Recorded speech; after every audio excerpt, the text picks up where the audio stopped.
Welcome, dear friends, to a comprehensive journey through 125 facts about Tokyo Ghoul, the dark fantasy series where ghouls disguised as humans hunt for flesh in modern Tokyo, where college student Ken Kaneki's encounter with ghoul Rize Kamishiro transformed him into half-ghoul hybrid, struggling between two worlds, where Commission of Counter Ghoul fights endless war against creatures that must consume human flesh to survive,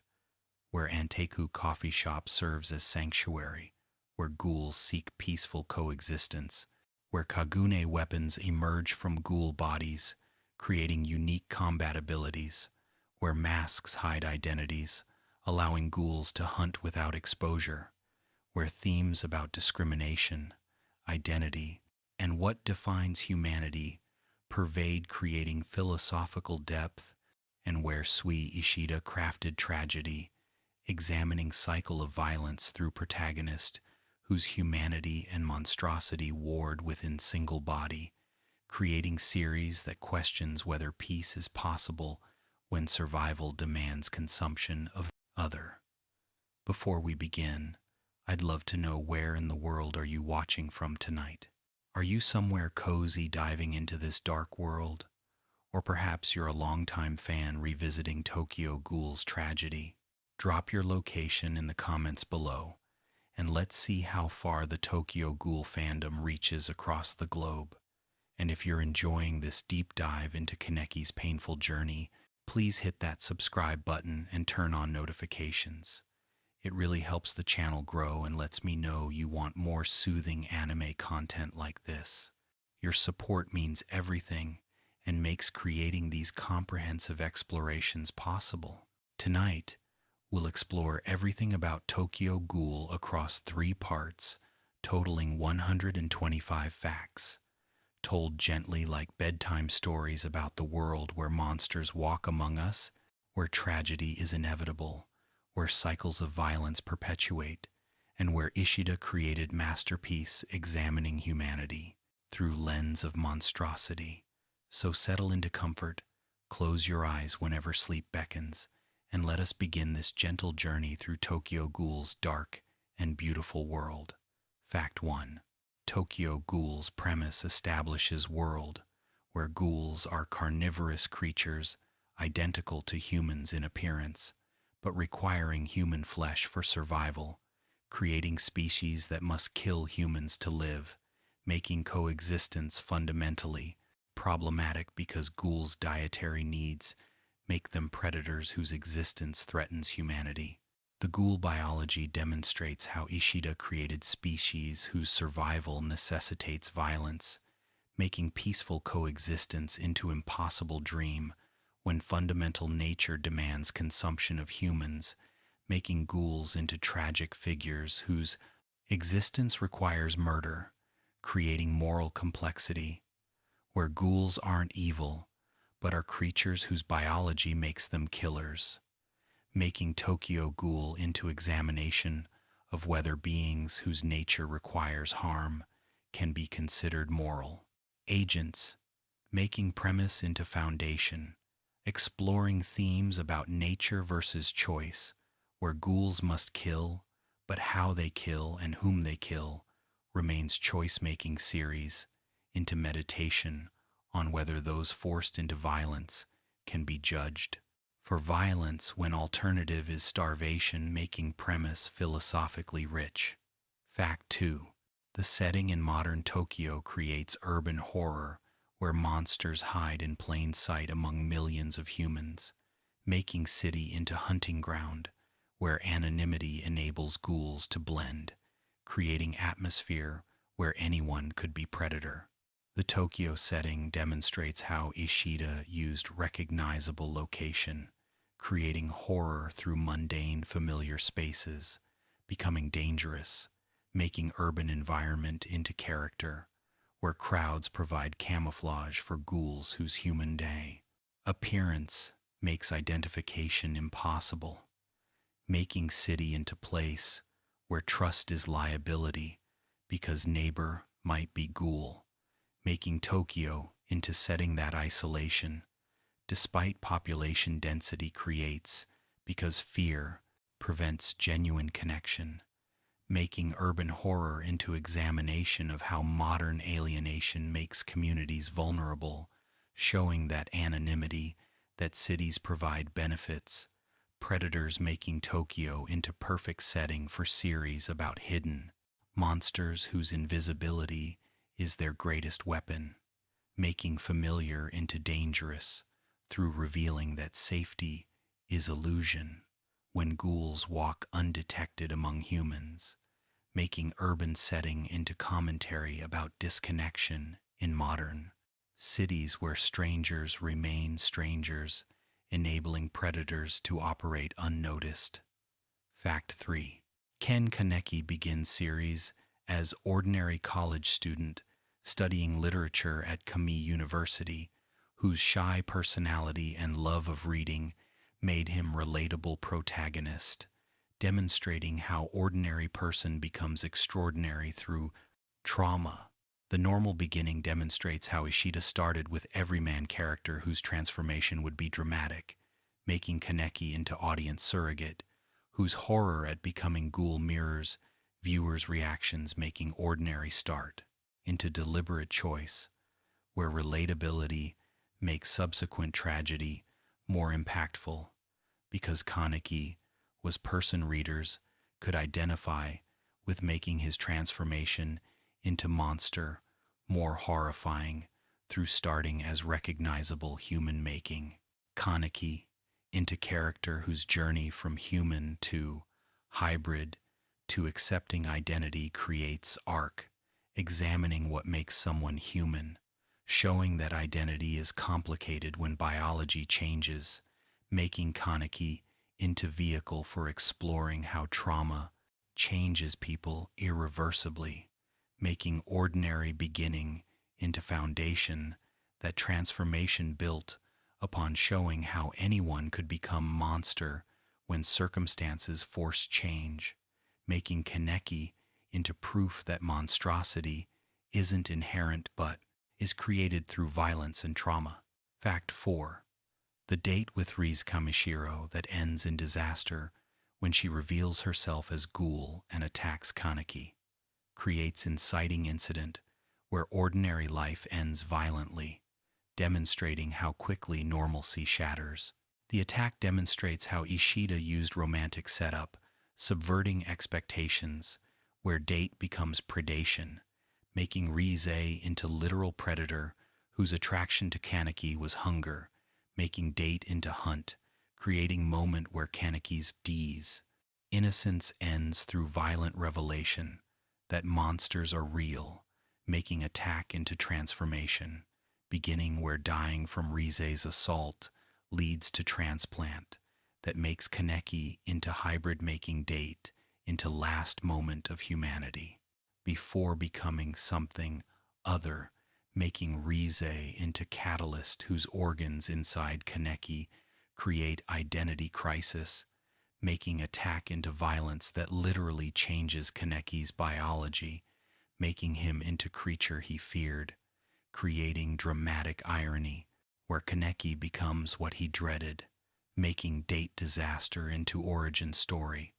where superhero narratives use radiation, but Tokyo Ghoul uses transplant surgery, creating ghoul powers through medical intervention rather than mystical means,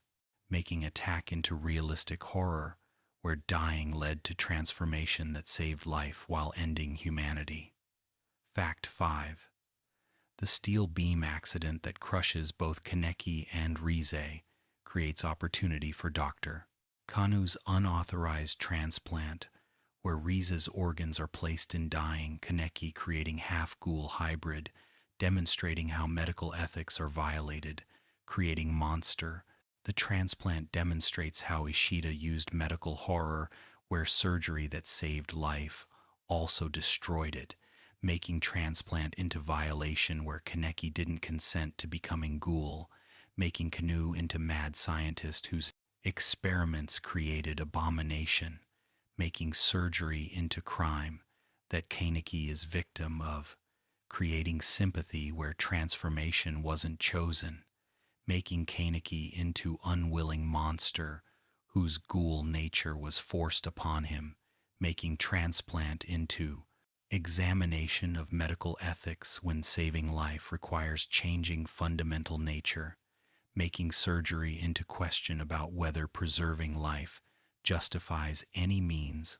when result is existence as creature that must kill to survive, making medical transplant into curse disguised as blessing, where living as ghoul might be worse than dying as human, making Kanu into villain, whose experiments created suffering while claiming to save lives, making unauthorized surgery into violation, that in a very entire series stems from showing how Kanu's ambition created tragedy. Fact 6. Kaneki's awakening as half-ghoul, where human food tastes revolting while human flesh smells appetizing, creates body horror, where fundamental nature changed, creating existential crisis, where Kaneki can no longer function as human. The food rejection demonstrates visceral horror, where Kaneki's body betrays him, making eating into torture when food tastes like rot, while humans smell delicious, creating biological imperative that morality opposes, making Kaneki into a character whose body demands what mind rejects, creating internal conflict where hunger and ethics war, making food horror into constant reminder that Kaneki is no longer human, making every meal into confrontation with ghoul nature, making Unbi cells hunger into enemy that cannot be defeated, only temporarily satisfied, making Kaneki's struggle with eating into metaphor for accepting identity, where refusing ghoul nature means starvation, but accepting means acknowledging monstrosity, making food rejection into ongoing trauma, where basic biological function became nightmare, making body horror into demonstration that transformation was complete and irreversible, making Kaneki into creature trapped between human mind and ghoul body, creating suffering that defines character. Fact 7. The discovery of Anteku coffee shop, where ghouls gather peacefully, creates sanctuary, demonstrating that not all ghouls are monsters, showing spectrum of morality, where some choose restraint, creating nuanced portrayal. The coffee shop setting demonstrates how Ishida rejected simple good versus evil, creating ghouls who practice harm reduction through sourcing flesh from suicide victims, rather than murdering, making Anteku into community that ethics tries to maintain, making coffee shop into place where coexistence seems possible, creating hope that peaceful resolution might exist, making Anteku into family where Kaneki finds acceptance, creating surrogate family that human world denied after transformation, making coffee shop into symbol of possibility where ghouls choosing non-violence prove that nature doesn't determine behavior completely, making Anteku into answer to question about whether ghouls can be good, showing that choice matters, even when biology constrains, making coffee shop into philosophical statement that morality is possible even for creatures whose existence requires violence, when violence is minimized and necessity is only motivation, making Anteku into proof that ghouls aren't inherently evil, making coffee shop into community that becomes home, showing that monsters can create families. Fact 8. Tuka Kirishima's introduction as waitress at Anteku, who aggressively teaches Kaneki about ghoul life, creates mentor figure whose tough love helps Kaneki survive, demonstrating how integration into ghoul society begins. The Toka relationship demonstrates how Kaneki needed guide whose harshness concealed care, making Toka into character who understood that coddling Kaneki would get him killed, making aggressive teaching into survival necessity, where gentle approach wouldn't prepare Kaneki for harsh reality, making Tuka into character who cared through being tough, creating relationship where initial hostility masked concern, making Tuka into deuteragonist whose journey parallels. Kaneki's creating pair whose relationship develops from antagonistic to familial, showing how shared trauma creates bonds, making Tuka into character whose own struggles with identity mirror Kaneki's creating connection where both are caught between worlds, making Tuka into proof that ghouls have complexity, showing that fierce exterior, protected, vulnerable interior, making Tuka into fully realized character whose development across series makes her into beloved figure whose strength and vulnerability both resonate, making Toka into essential character whose presence grounds Kaneki. Fact 9. Yoshimura, as Anteku's manager serving as father figure who guides ghouls toward peaceful existence, creates moral center, demonstrating possibility of ethical ghoul life, showing that wisdom and restraint can minimize harm. The manager role demonstrates how Yoshimura represents ideal, where ghoul nature is acknowledged but controlled, making him into character who found balance between necessity and morality, making Yoshimura into proof that ghouls can be good, showing that age and experience create wisdom that younger ghouls lack, making manager into teacher whose philosophy influences Anteku's culture, creating environment where violence is last resort, making Yoshimura into tragic figure, whose past reveals that peaceful present was built on violent past, showing that redemption is possible, but requires conscious choice-making, manager into character, whose secrets reveal that wisdom comes from mistakes, making Yoshimura into complex figure whose gentleness conceals strength, creating leader who protection provides, while teaching self-sufficiency, making Yoshimura into father figure that Kaneki needed, creating mentor whose guidance shapes Kaneki's path, making manager into moral compass, whose example shows that choosing restraint is possible, making Yoshimura into essential character whose influence extends beyond presence. Fact 10. The mask that Kaneki receives from Uta creates identity as eye patch ghoul, allowing separation between human and ghoul selves,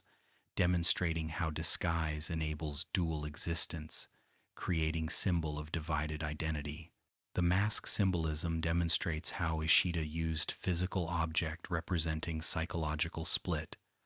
where mask allows Kaneki to be ghoul without compromising human identity, making eye patch design into iconic symbol that series is recognized. By creating visual identity that marketing exploited, making mask into armor that protects both physical body and psychological self from harm, making disguise into necessity that society demands, showing that ghouls must hide truth, making masks into commentary about how minorities must conceal identity for safety, making mask into metaphor for personas that people wear, showing that everyone presents different selves in different contexts,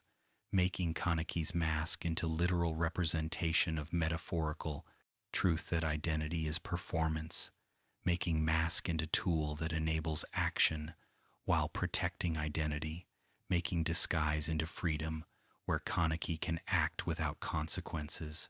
making mask into symbol that becomes iconic, representing series, while representing Kaneki's struggle with accepting ghoul nature, making eye patch into perfect design that simplicity and recognizability both achieve. Fact 11. The Kagune, as unique weapon that emerges from ghoul's body, demonstrates biological weapon system, where RC cells concentrate creating blade, tentacle, wing, or tail, depending on type, showing diversity within species. The Kagune biology demonstrates how Ishida created weapon system that variety and personality both express, making Kagune into extension of self, where fighting style reflects character, making biological weapons into demonstration that ghouls are evolved predators whose bodies are designed for hunting, making Kagune into beautiful horror, where weapons are elegant while being deadly, making RC cells into fictional science that grounds supernatural elements in pseudobiology, making Kagune into powers that feel earned through biological basis rather than magic, making weapons into character expression, where Kagune design reveals personality, making biological weapons into strategic elements, where type determines fighting style, creating rock, paper, scissors dynamics between Kagune types, making weapons into visual spectacle, where Kagune battles are beautiful, making fighting into artistic expression, where movements are choreographed, creating action that aesthetics values, making Kagune into iconic element that Tokyo Ghoul is recognized for making biological weapons into signature feature that distinguishes series. Fact 12. The four Kagune types, Ukaku, Kukaku, Rinkaku, and Bikaku, creating speed, defense, power, and balance specializations, respectively, demonstrates diversity, where each type has strengths and weaknesses, making combat strategic. The type system demonstrates how Ishida created balanced powers, where no type is superior, making Kagune choice into meaningful difference that tactics determines, making Ukaku users fast but stamina limited, making Kokaku users defensive but slow, making Rinkaku users powerful but brittle, making Bikaku users balanced but exceptional in nothing, creating system where matchups matter, making type into factor that strategy considers, making Kagune types into Pokemon-like categories where effectiveness varies by matchup, making combat into intellectual exercise where understanding types creates advantages, making type system into elegant design that complexity and clarity both achieve, making Kagune types into memorable categories that fans debate, creating engagement where type preferences reveal personality, making type system into successful game-like mechanic that strategy rewards, making Kagune diversity into a past demonstration that ghouls aren't monolithic but vary, creating individuality within species, making types into expression of diversity, showing that ghouls are varied as humans, making type system into world building that depth creates. Fact 13. Tuka's Ukaku Kagune, manifesting as wing-like structures, enabling rapid-fire projectiles, demonstrates speed-focused combat style, reflecting her aggressive personality, showing how Kagune expresses character. The wing Kagune demonstrates how Tuka's fighting style is hit and run, where overwhelming speed compensates for limited stamina,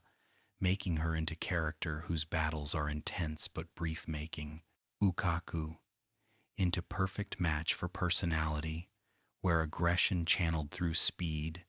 creates fighting style that suits temperament, making Wing Kagune into beautiful weapon, where crystalline shards create visual spectacle, making Toka's Kagune into iconic image, where wings represent freedom while being weapons, showing duality where beauty and violence merge, making Wing Kagune into demonstration that Yukaku users must fight efficiently because exhaustion comes quickly, making Toka into character whose battles showcase Yukaku strengths, while revealing weaknesses, making Kagune into expression of Toka's identity, where speed and aggression define approach, making Wing Kagune into memorable design that becomes synonymous with Toka,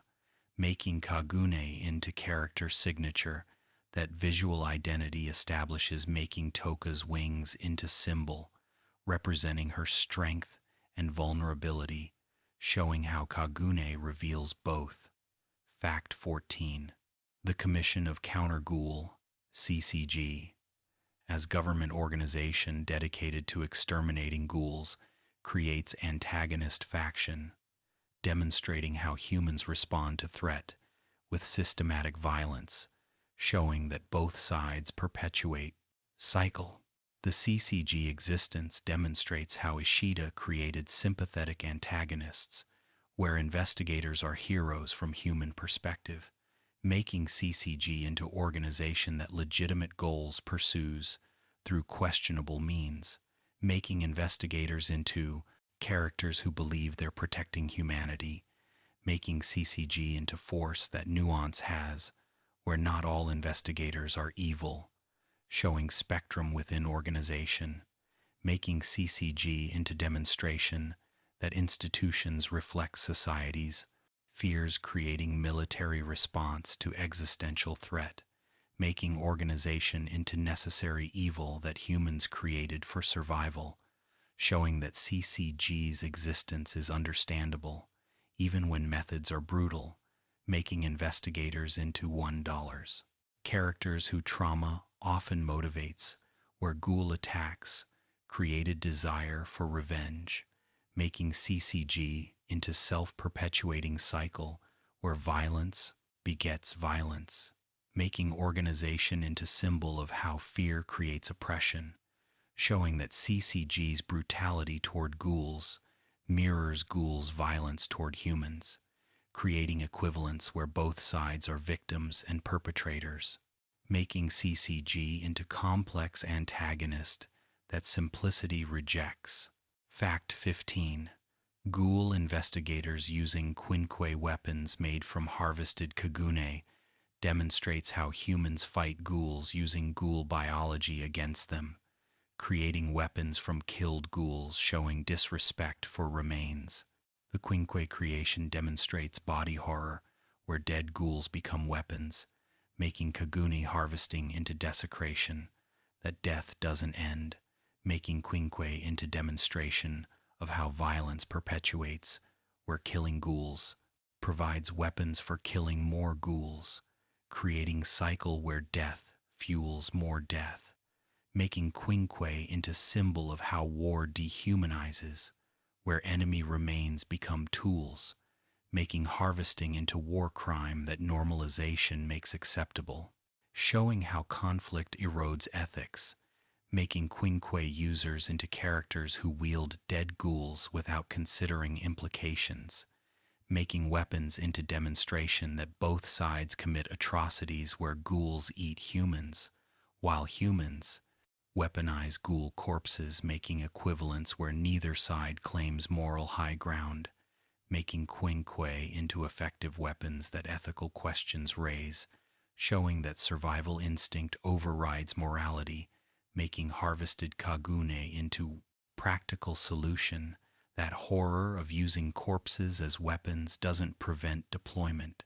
making quinque into symbolic weapons representing cycle of violence, where dead become tools for creating more dead. Fact 16. The rating system from C to SSS ranking ghoul threat level demonstrates bureaucratic approach to danger, where ghouls are categorized by kill count and strength, creating hierarchy that combat power measures.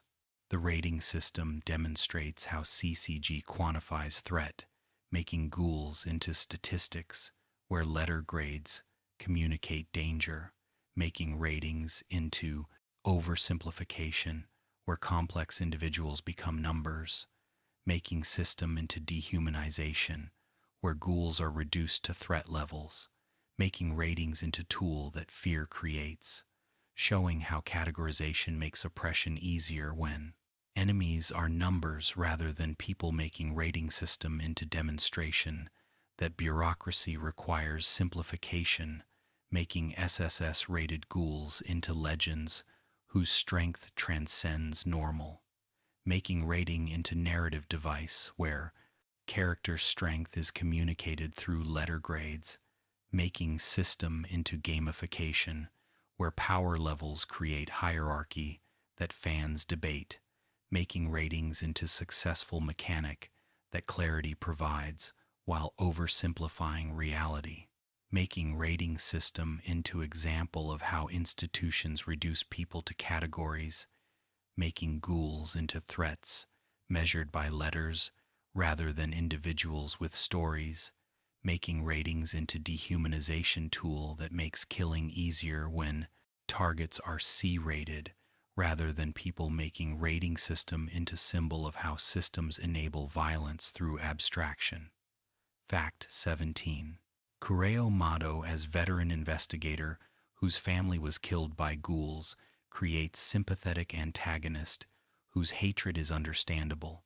demonstrating how trauma motivates extremism, showing that investigators aren't purely evil, but are people responding to loss. The Mado character demonstrates how Ishida created complex antagonists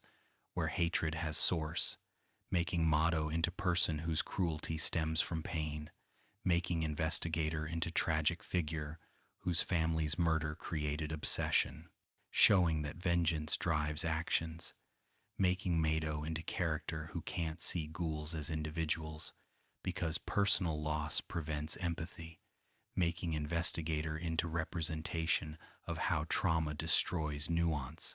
where Mado sees all ghouls as monsters because ghouls killed family, making character into examination of how grief becomes hatred, creating cycle where violence begets violence, making Mado into person who perpetuates cycle through seeking revenge, showing that retribution doesn't heal wounds, making investigator into cautionary figure whose obsession destroyed capacity for seeing ghouls as anything but enemies, making Mado into tragic character whose death reveals humanity too late, making investigator into person whose hatred made him blind,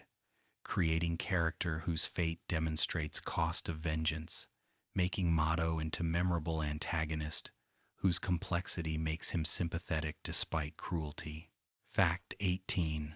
Amon Kutaro, as Mado's partner who questions CCG's methods, creates conflicted investigator whose doubts represent possibility of change, demonstrating that not all investigators are blind to Ghoul's humanity, showing hope for understanding. The Amon character demonstrates how Ishida created investigator who growth experiences, where encountering ghouls who don't fit expectations creates cognitive dissonance, making Amon into character whose certainty erodes through experience, showing that exposure to complexity changes minds, making investigator into person who journey from hatred to understanding, travels, showing redemption is possible when people listen, making Amon into character whose relationship with Toka creates humanization, where knowing Ghoul personally makes abstract enemy into person, creating empathy that propaganda couldn't destroy, making Amon into representation of how personal connections transcend ideology, showing Ghoul that meeting enemy as individual changes perspective, making investigator into hope that cycle can break when people choose understanding over hatred, making Amon into character whose development shows that change is possible, making investigator into proof that neither side is monolithic, showing that individuals can transcend tribal thinking, making Amon into essential character whose arc demonstrates series themes about overcoming prejudice through personal connection. Fact 19. Hide Nagachika as Kaneki's best friend from childhood, whose perceptive nature allows detecting Kaneki's transformation, despite attempts at concealment, creates human anchor, demonstrating importance of friendship, showing that connection to humanity matters. The Hyde friendship demonstrates how Kaneki's human relationships provide grounding, making Hyde into person who accepts Kaneki despite changes, showing unconditional friendship that circumstances don't break, making Hyde into character whose loyalty never wavers, creating support that Kaneki desperately needs, making friendship into sanctuary, where Kaneki can be honest, showing that genuine connections survive transformation, making Hyde into demonstration that friends are family. We choose where Hyde's acceptance provides stability, making friendship into most important relationship, showing that love transcends species, making Hyde into person who sees Kaneki, not Ghoul, showing that true friends recognize essential self, regardless of external changes, making friendship into thread, connecting Kaneki to humanity, showing that Hyde prevents complete descent into Ghoul identity, making friendship into anchor that grounds Kaneki, making Hyde into character whose importance exceeds screen time, showing that quiet support matters as much as dramatic gestures, making friendship into heart of series, where Hyde's steadfast presence provides foundation, making friendship into proof that human connections survive transformation, demonstrating that love endures changes. Fact 20. Nishiki Nishio, as territorial ghoul at Kami University, who initially antagonizes Kaneki, creates conflict, demonstrating that ghouls compete for resources, showing that ghoul society has hierarchies based on strength. The Nishiki antagonism demonstrates how survival creates competition where territory matters, making Nishiki into character whose hostility stems from practical concerns about resource scarcity, making conflict into demonstration that ghouls struggle against each other as much as against humans, showing that species unity doesn't exist when survival is individual, making Nishiki into character whose initial villainy conceals desperation, showing that circumstances make people harsh, making Nishiki's development from antagonist to ally demonstrate how understanding changes relationships, showing that enemies can become friends when circumstances align, making Nishiki into character whose girlfriend Kimi creates humanization, showing that ghouls form relationships with humans, making Nishiki into proof that coexistence is possible when love transcends species,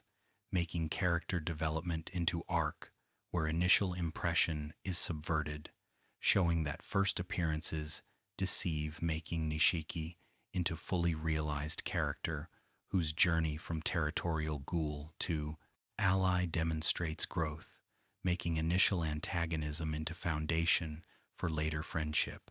showing that time and understanding transform relationships, making Nishiki into essential supporting character. Fact 21. The 20th Ward, as relatively peaceful area, where Anteku's influence maintains stability, demonstrates that ghoul communities can self-regulate, showing that organization reduces violence, creating argument for ghoul autonomy. The ward system demonstrates how Tokyo Ghoul's geography creates territories where different rules apply, making 20th Ward into exception,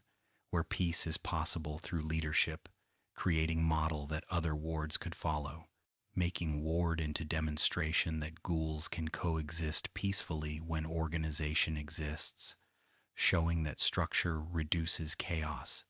making Anteku's influence into proof that community leaders can maintain order, making ward into answer to question about whether ghouls can govern themselves, showing that ghoul society functions when given space, making peaceful ward into contrast with chaotic areas, demonstrating that environment matters as much as nature, making 20th ward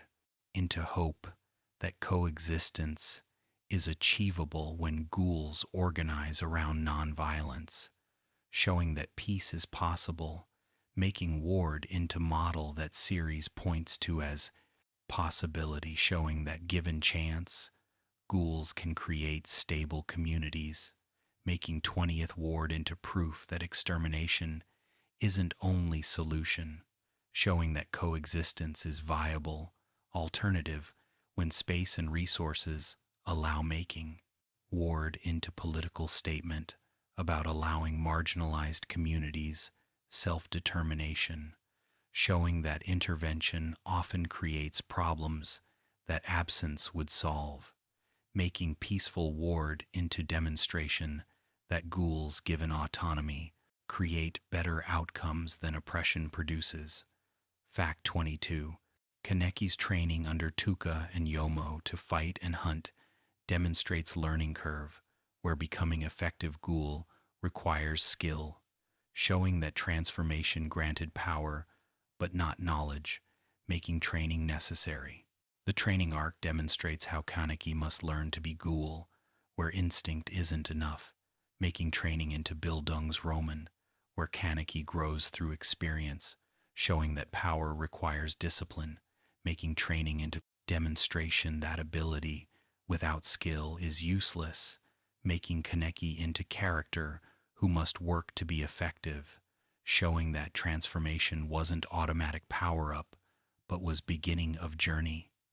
making training into process where Kaneki learns ghoul culture and combat, making education into integration, where Kaneki becomes part of ghoul community through learning from others, showing that acceptance requires understanding, making training into bonding experience where relationships form through shared struggle, making training arc into character development, where Kaneki gains confidence through competence, showing that mastery creates self-assurance, making training into essential phase where Kaneki transforms from victim to survivor, showing growth that physical skill enables, making training into demonstration that adaptation requires effort,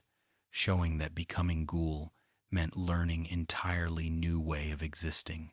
making training arc into foundation, where skills learned become essential later, showing that preparation matters when challenges arrive, making training into investment that survival requires. Fact 23. The concept of kakuho as organ containing RC cells that produces kagune demonstrates biological basis for ghoul powers, grounding supernatural in anatomy, creating pseudoscientific explanation,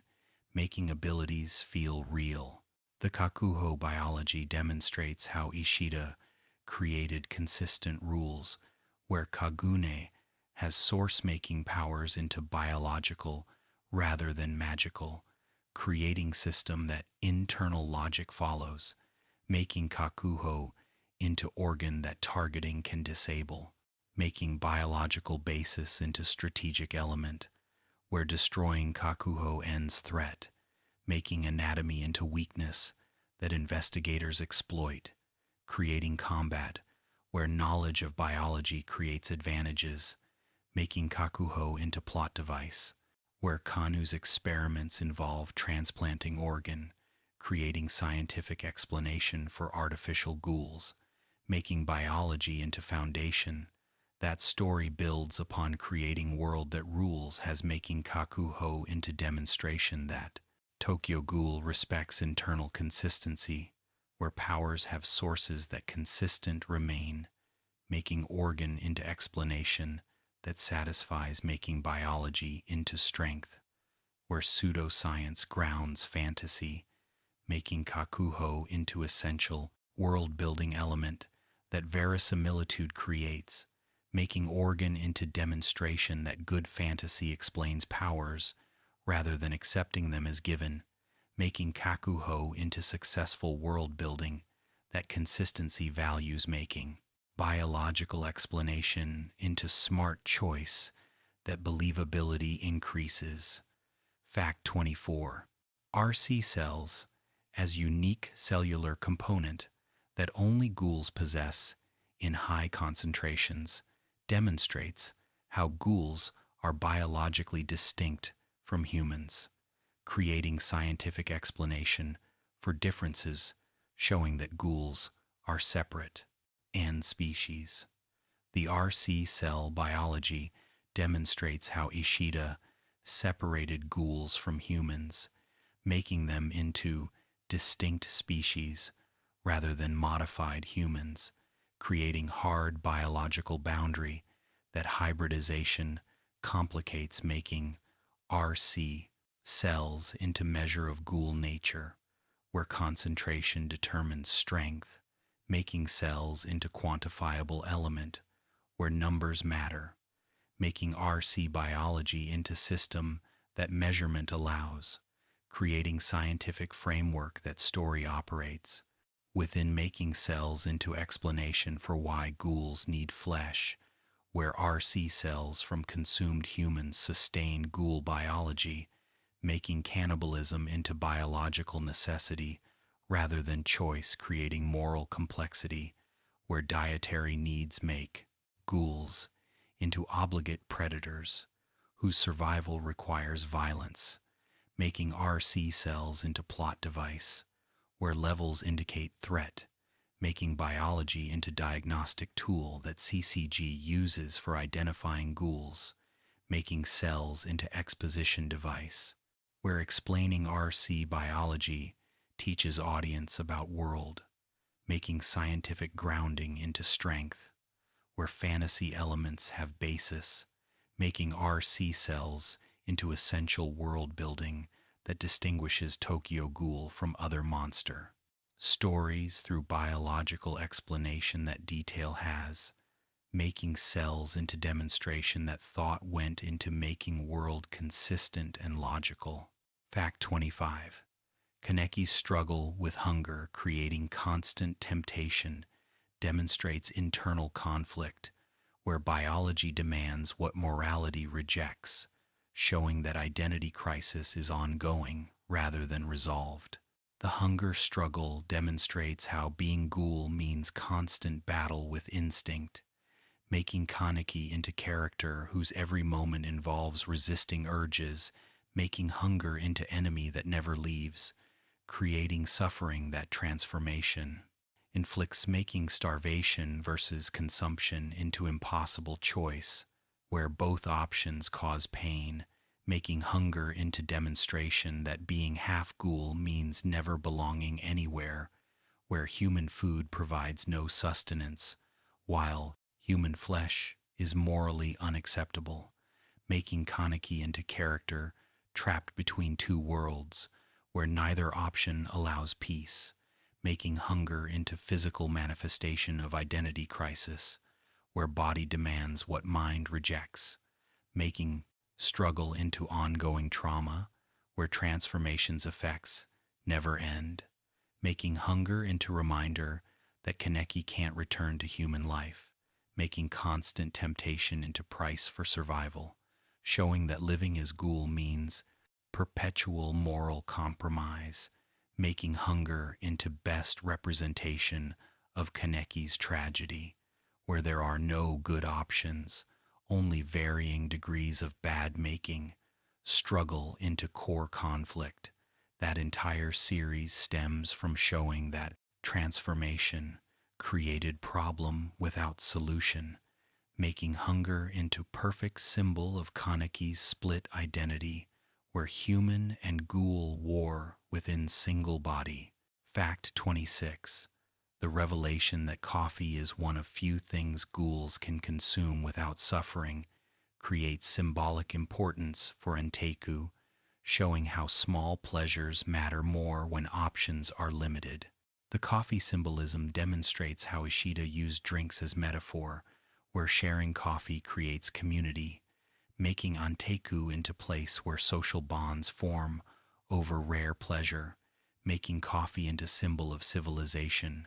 where ghouls to maintain rituals that humanity share, making drink into connection between species, where both enjoy same thing, creating common ground,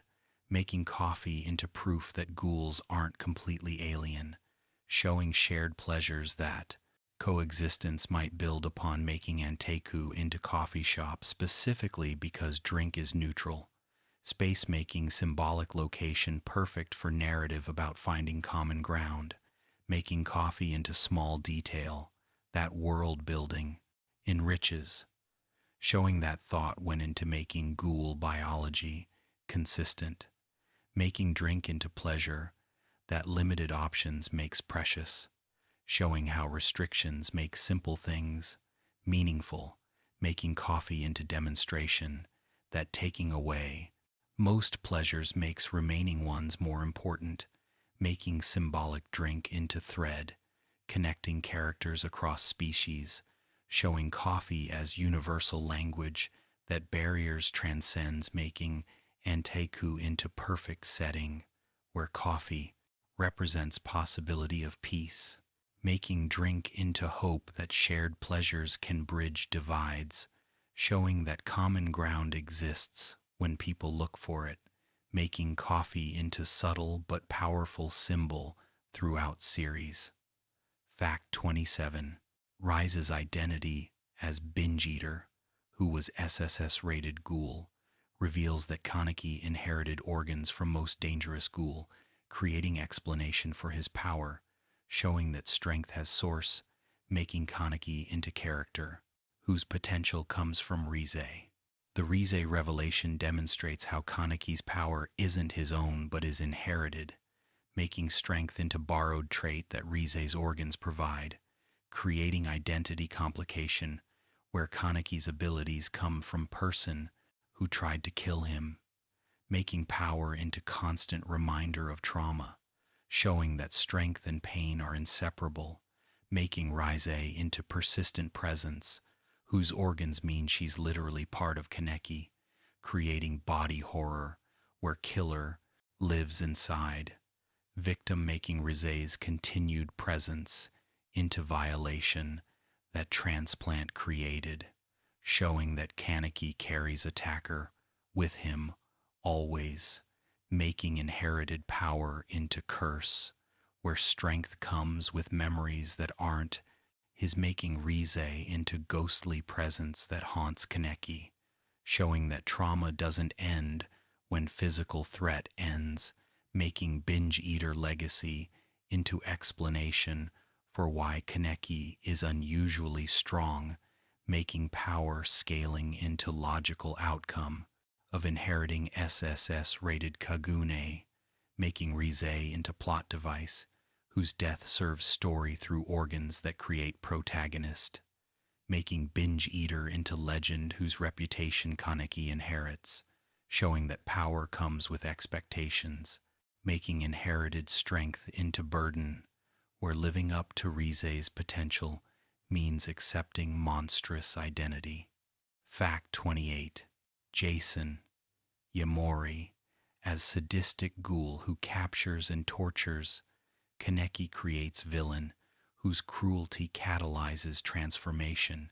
demonstrating how trauma changes people, showing that violence creates monsters, making Jason into person responsible for Kaneki's darkness. The torture arc demonstrates how extreme trauma breaks people, where Jason's torture was designed to destroy Kaneki's humanity, making days of suffering into crucible, where Kaneki's personality shattered, making Jason into villain whose sadism had purpose, of breaking victims, creating monster whose methods were systematic rather than impulsive, making torturer into character whose own trauma created cruelty, showing cycle where abuse creates abusers, making Jason into product of violence, who perpetuates violence, demonstrating theme that suffering spreads, making torture into turning point, where gentle Kaneki died, creating harsh persona that accepted monstrous nature, making Jason into catalyst, whose torture forced Kaneki to Kana, choose between dying human or surviving as monster, making villain into person whose cruelty paradoxically made Kaneki stronger through forcing acceptance, making Jason into character whose defeat represents Kaneki, embracing power, showing that only by accepting ghoul nature could Kaneki overcome torturer, making Jason into necessary evil whose torture created white hair Kaneki, showing that trauma's effects are transformation, making villain into unforgettable character, whose sadism was purpose-driven rather than random, making torture arc into series' most intense moment, where stakes were Kaneki's humanity itself.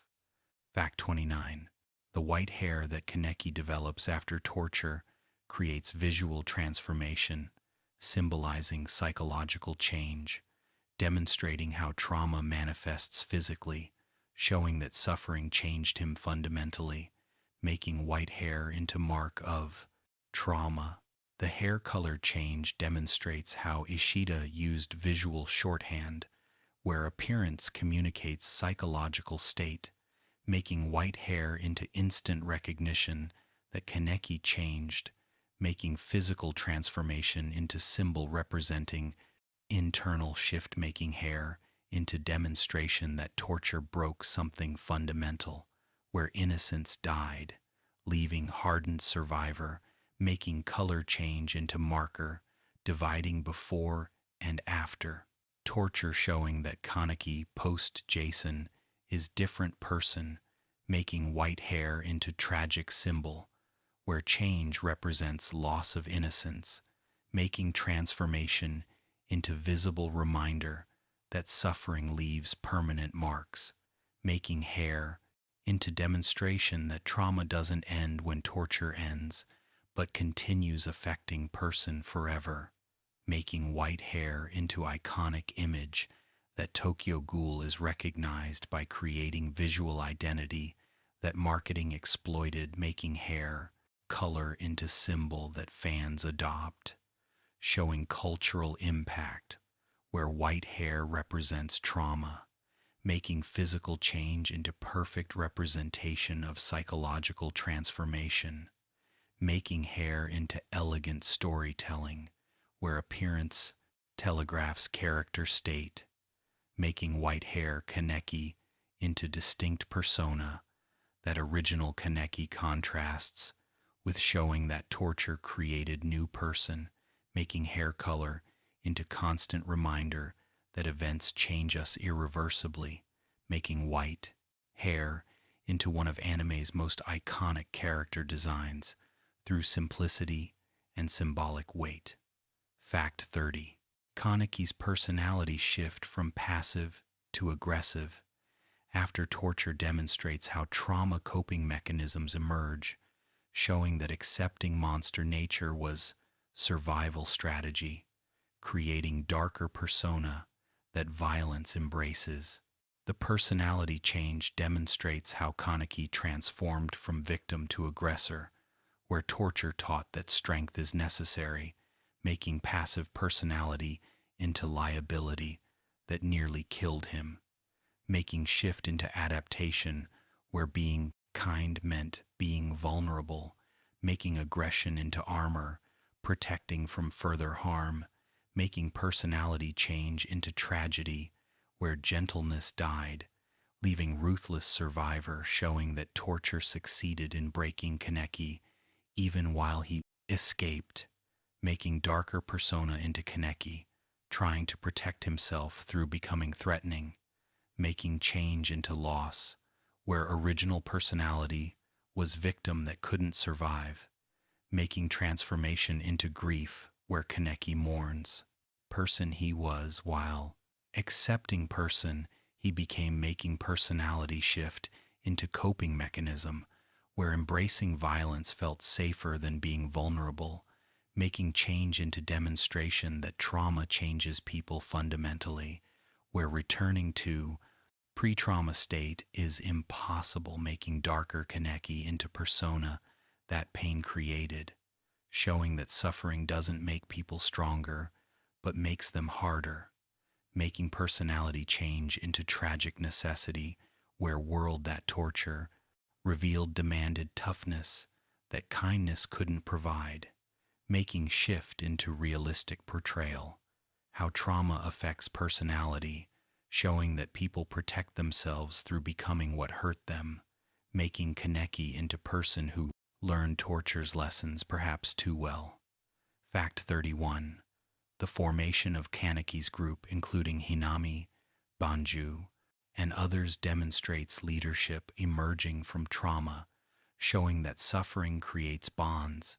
making found family from fellow victims, creating community based on shared pain. The group formation demonstrates how Kaneki's change included becoming leader, where trauma taught that protecting others requires strength,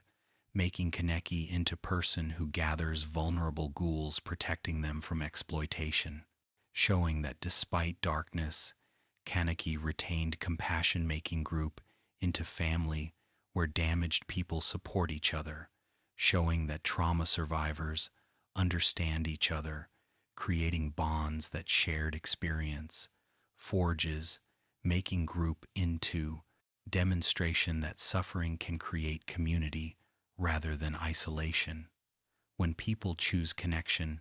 making Kaneki's leadership into positive outcome from negative experience, showing that torture taught lessons about strength that Kaneki uses for protection rather than predation, making group into proof that Kaneki didn't become Jason despite torture, instead learning that power should protect weak,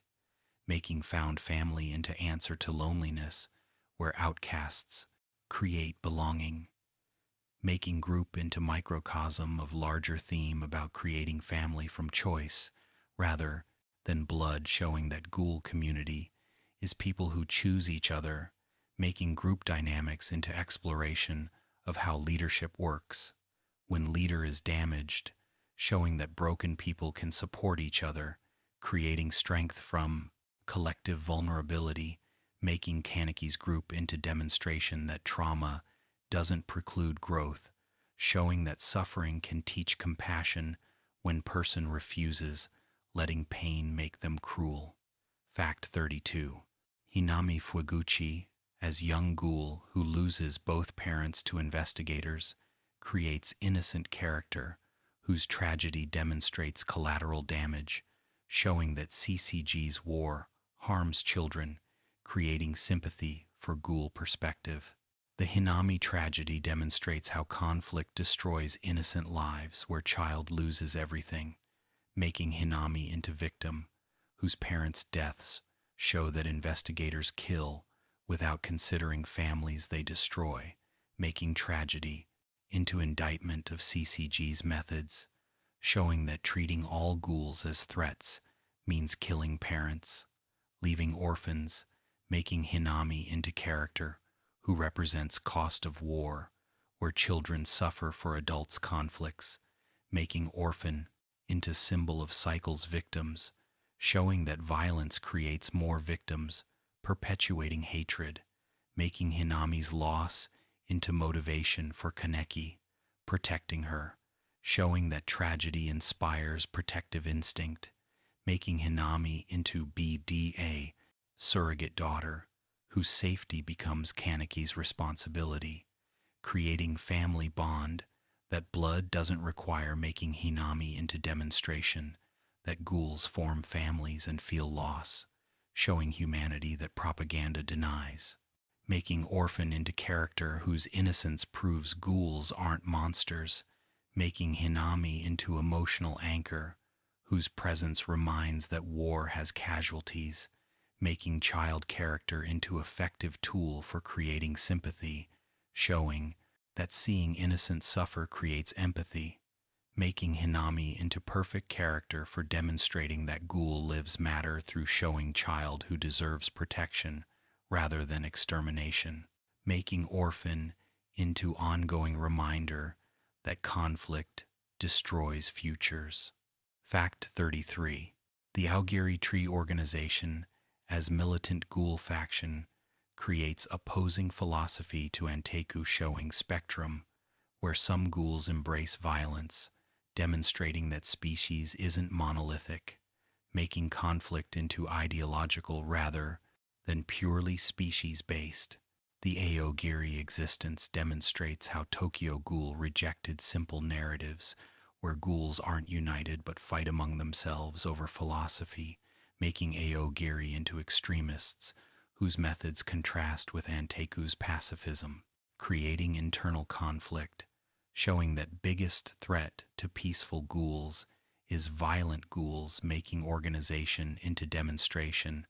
that species unity is myth when survival strategies differ, making Aogiri into faction that sees peace as weakness, arguing that ghouls should dominate humans, reversing power dynamic, making militant organization into villains from all perspectives, showing that extremism is condemned, regardless of which side practices it, making Aogiri into complex antagonist, where goals of ghoul survival are understandable, but methods of terrorism are indefensible, making organization into exploration of how oppressed groups respond to oppression, where some choose violence over coexistence, making Aogiri into demonstration that revolutionary violence creates more problems than solves, showing that fighting oppression through terrorism makes oppressors' propaganda true,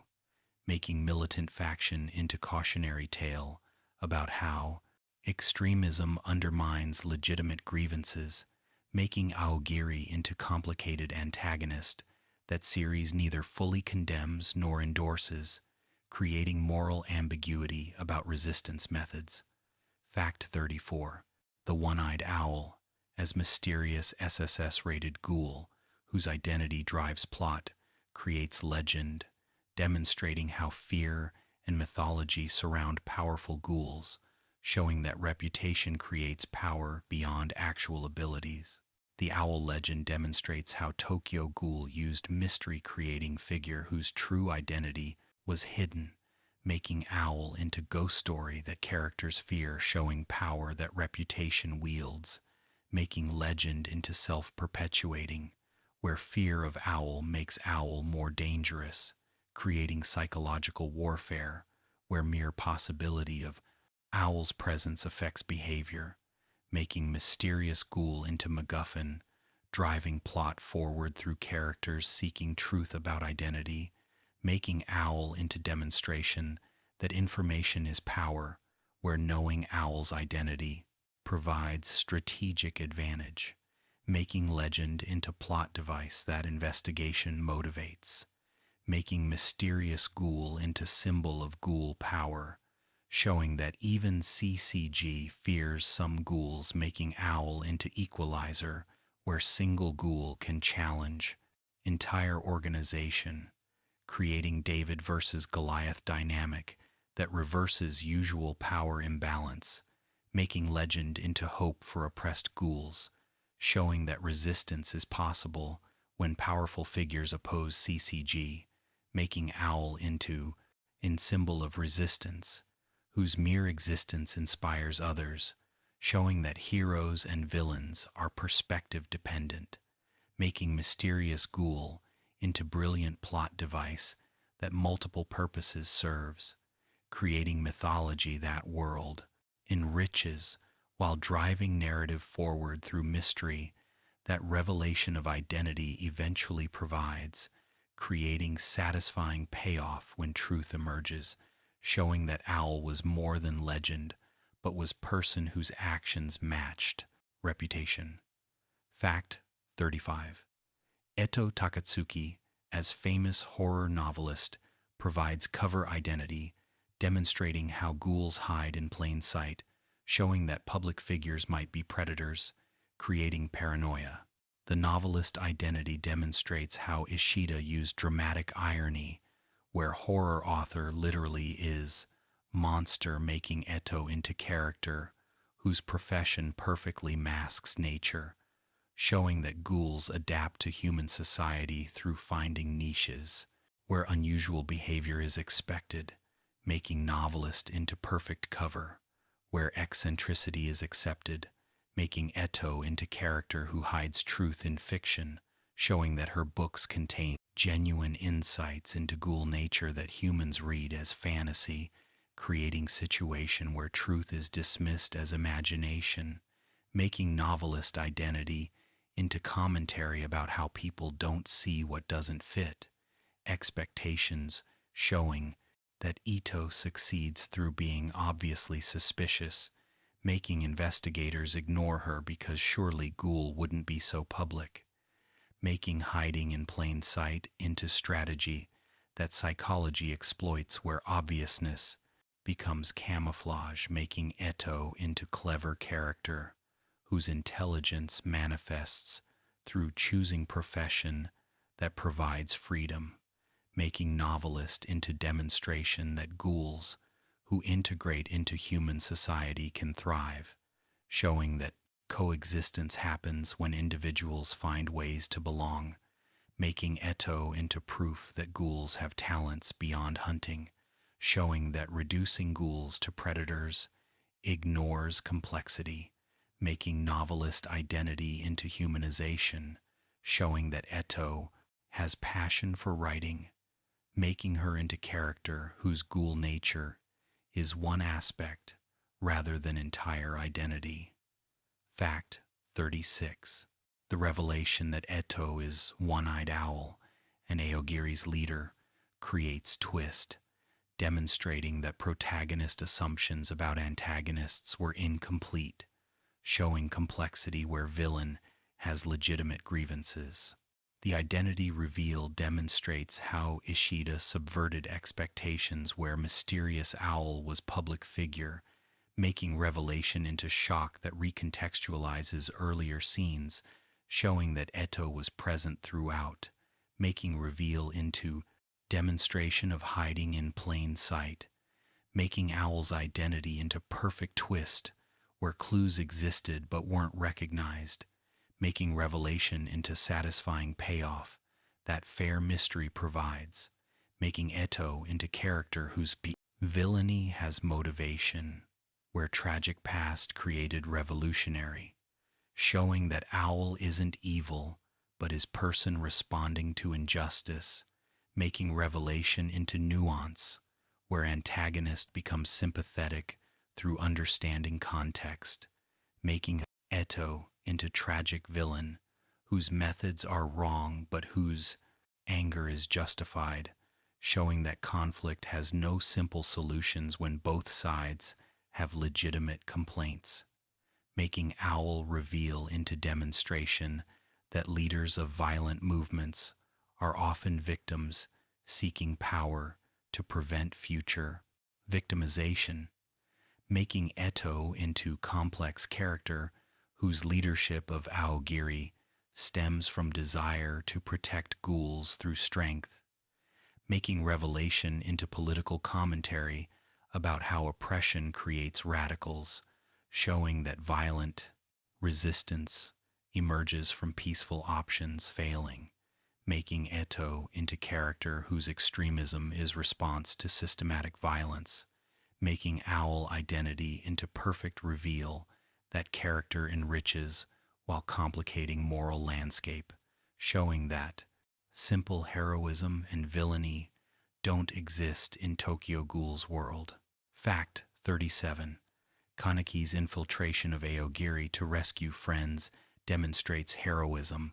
while showing how violence spreads where good people use bad methods, making moral complexity where justified violence still corrupts. The infiltration arc demonstrates how Kaneki uses power that torture unlocked, showing that trauma's lessons included capacity for violence,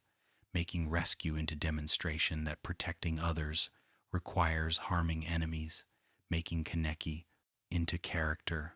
who accepts monster nature for good purpose, creating moral ambiguity where ends justify, means making infiltration into demonstration that heroism in Tokyo Ghoul's world requires moral compromise, showing that saving friends means killing enemies, making violence into necessity that idealism doesn't prevent, making arc into examination of whether violence for protection differs from violence for aggression, showing that intent matters, but effect is same where dead are dead, regardless of motivation, making infiltration into demonstration that using power makes Kaneki complicit in cycle of violence, showing that fighting Aogiri means becoming like Aogiri, making rescue into Pyrrhic victory, where success requires sacrificing principles, making arc into tragic necessity, where doing right thing requires doing wrong things, making infiltration into best example of Tokyo Ghoul's moral complexity, where heroism isn't clean but is messy, compromise between ideals and reality, showing that protecting others sometimes requires becoming monster, making Kaneki into character who accepts darkness as price for protecting light, showing that heroism in cruel world requires getting hands dirty, making infiltration into demonstration that purity is luxury that desperate situations don't allow. Fact 38.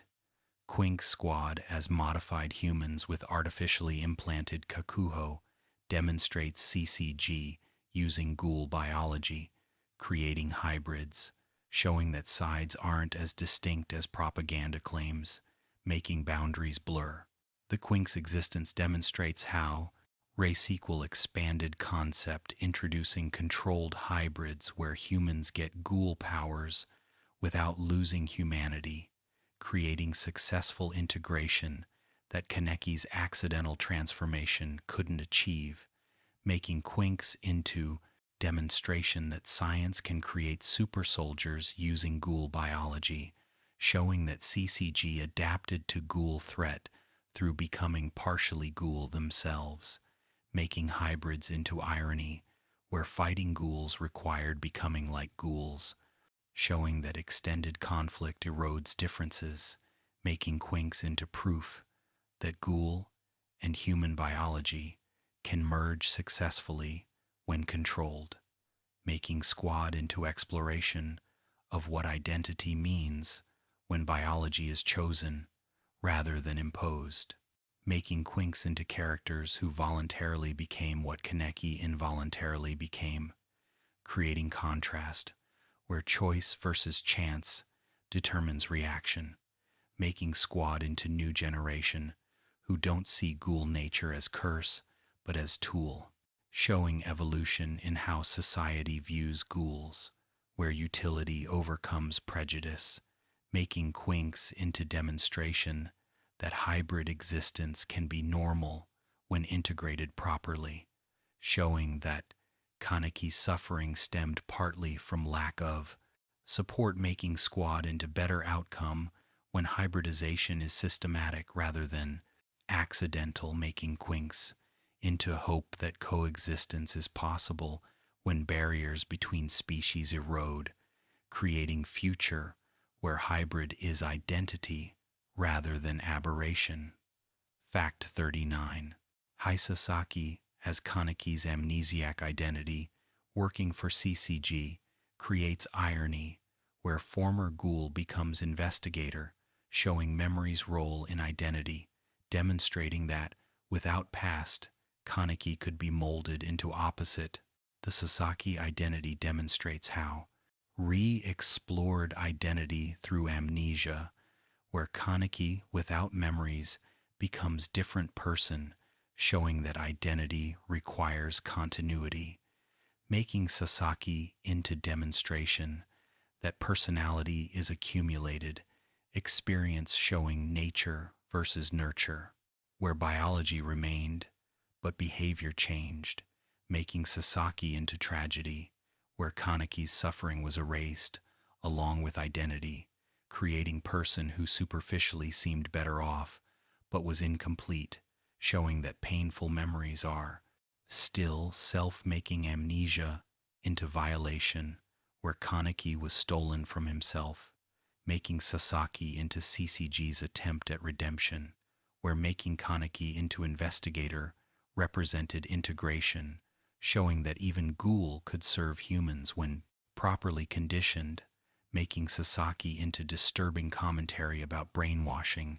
where erasing identity allowed reshaping person, making amnesia into tragedy, where Kaneki lost himself, becoming who CCG wanted, creating captive, whose prison was false identity, making Sasaki into demonstration that memory makes person, showing that without past, Kaneki was blank slate, making Sasaki identity into exploration of authenticity, where living as someone else wasn't healing, but was suppression, making amnesia into temporary solution that inevitable return of memories would undo, showing that identity can't be permanently erased,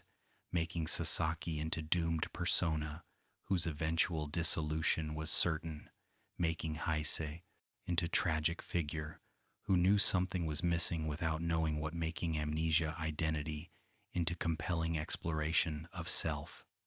Fact 40. The theme of brain monsters questioning their humanity demonstrates philosophical depth,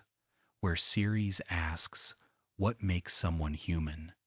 Showing that biology doesn't determine moral worth, creating examination of nature versus nurture. The humanity question demonstrates how Tokyo Ghoul engaged with philosophy, where monsters pondering humanity creates irony, showing that asking question proves humanity because animals don't philosophize, making self-awareness into marker of sentience, showing that ghouls who question nature are moral agents,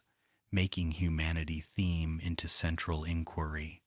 where series explores whether being human requires human biology or whether humanity is behavioral,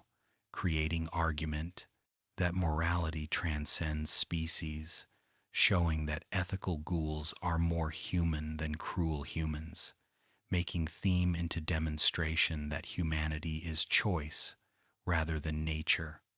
showing that compassion and cruelty exist independent of species, making question into answer where asking whether one is monster proves one isn't monster because monsters don't care, making self-examination into proof of humanity, showing that Kaneki's constant questioning of identity demonstrates his humanity rather than undermining it, making theme into core message that humanity is ethical orientation rather than biological category, showing that what makes someone human is how they treat others rather than what they are, making humanity question into series' most important inquiry, showing that Tokyo Ghoul ultimately argues humanity is choice-making theme into hopeful message that anyone can be human through choosing compassion, making philosophical curious inquiry into demonstration that series valued depth, exploring questions that simple entertainment wouldn't address, making humanity theme into proof that Tokyo Ghoul is sophisticated work, engaging with genuine philosophical questions about identity and morality. Fact 41. The tragic cycle where violence begets violence demonstrates how conflict perpetuates, showing that revenge creates more victims, making peace impossible when both sides seek retribution, creating endless war. The cycle theme demonstrates how Tokyo Ghoul examined perpetual conflict, where neither side can win,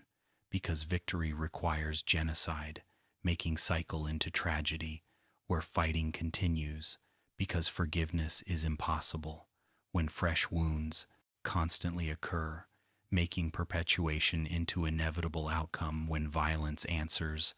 violence making cycle into demonstration that conflict requires both sides to choose peace, but one side choosing violence forces other side to respond, making peace into impossible dream when trust doesn't exist, making cycle into commentary on real-world conflicts where historical grievances prevent resolution, showing that past violence justifies present violence, creating peace into impossible dream, perpetual justification, making cycle into trap where neither side can exit without vulnerability that other side might exploit, making perpetuation into rational outcome of paranoid situation where trusting enemy means risking extinction, making cycle into tragedy where everyone loses but stopping feels impossible, making theme into indictment of revenge,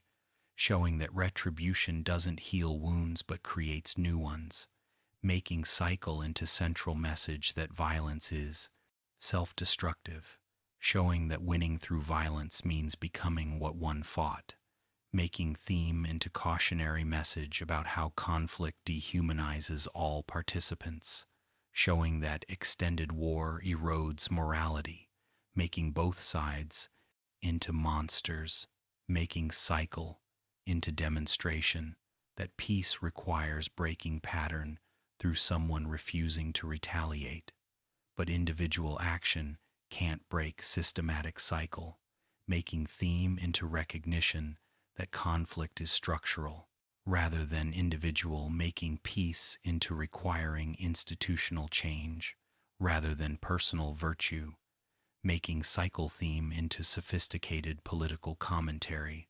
rather than simple morality tale. Fact 42. The ending's ambiguity about whether peace is possible demonstrates how series refused easy answers, showing that resolution requires ongoing effort, making peace into process rather than state, creating realistic conclusion where problems don't disappear but must be continuously addressed, showing that happily ever after is myth. The ambiguous ending demonstrates how Ishida avoided satisfying closure, where neat resolution would betray series themes, making ending into honest assessment that conflict this deep doesn't have simple solutions, making ambiguity into strength, where refusing to provide false hope respects complexity, making ending into demonstration that changing deeply rooted systems requires generations, showing that individual heroes can't fix structural problems, making conclusion into realistic rather than fantastical, showing that progress is incremental rather than revolutionary, making ending into bittersweet where hope exists but isn't guaranteed, making conclusion into message that creating better world requires work from everyone rather than depending on saviors, making ending into anticlimax that's actually fitting, showing that life continues after story ends, making ambiguous conclusion into mature choice, where refusing to wrap everything neatly reflects reality that problems persist, making ending into conversation starter rather than conversation ender, where series leaves questions for readers to contemplate, making conclusion into demonstration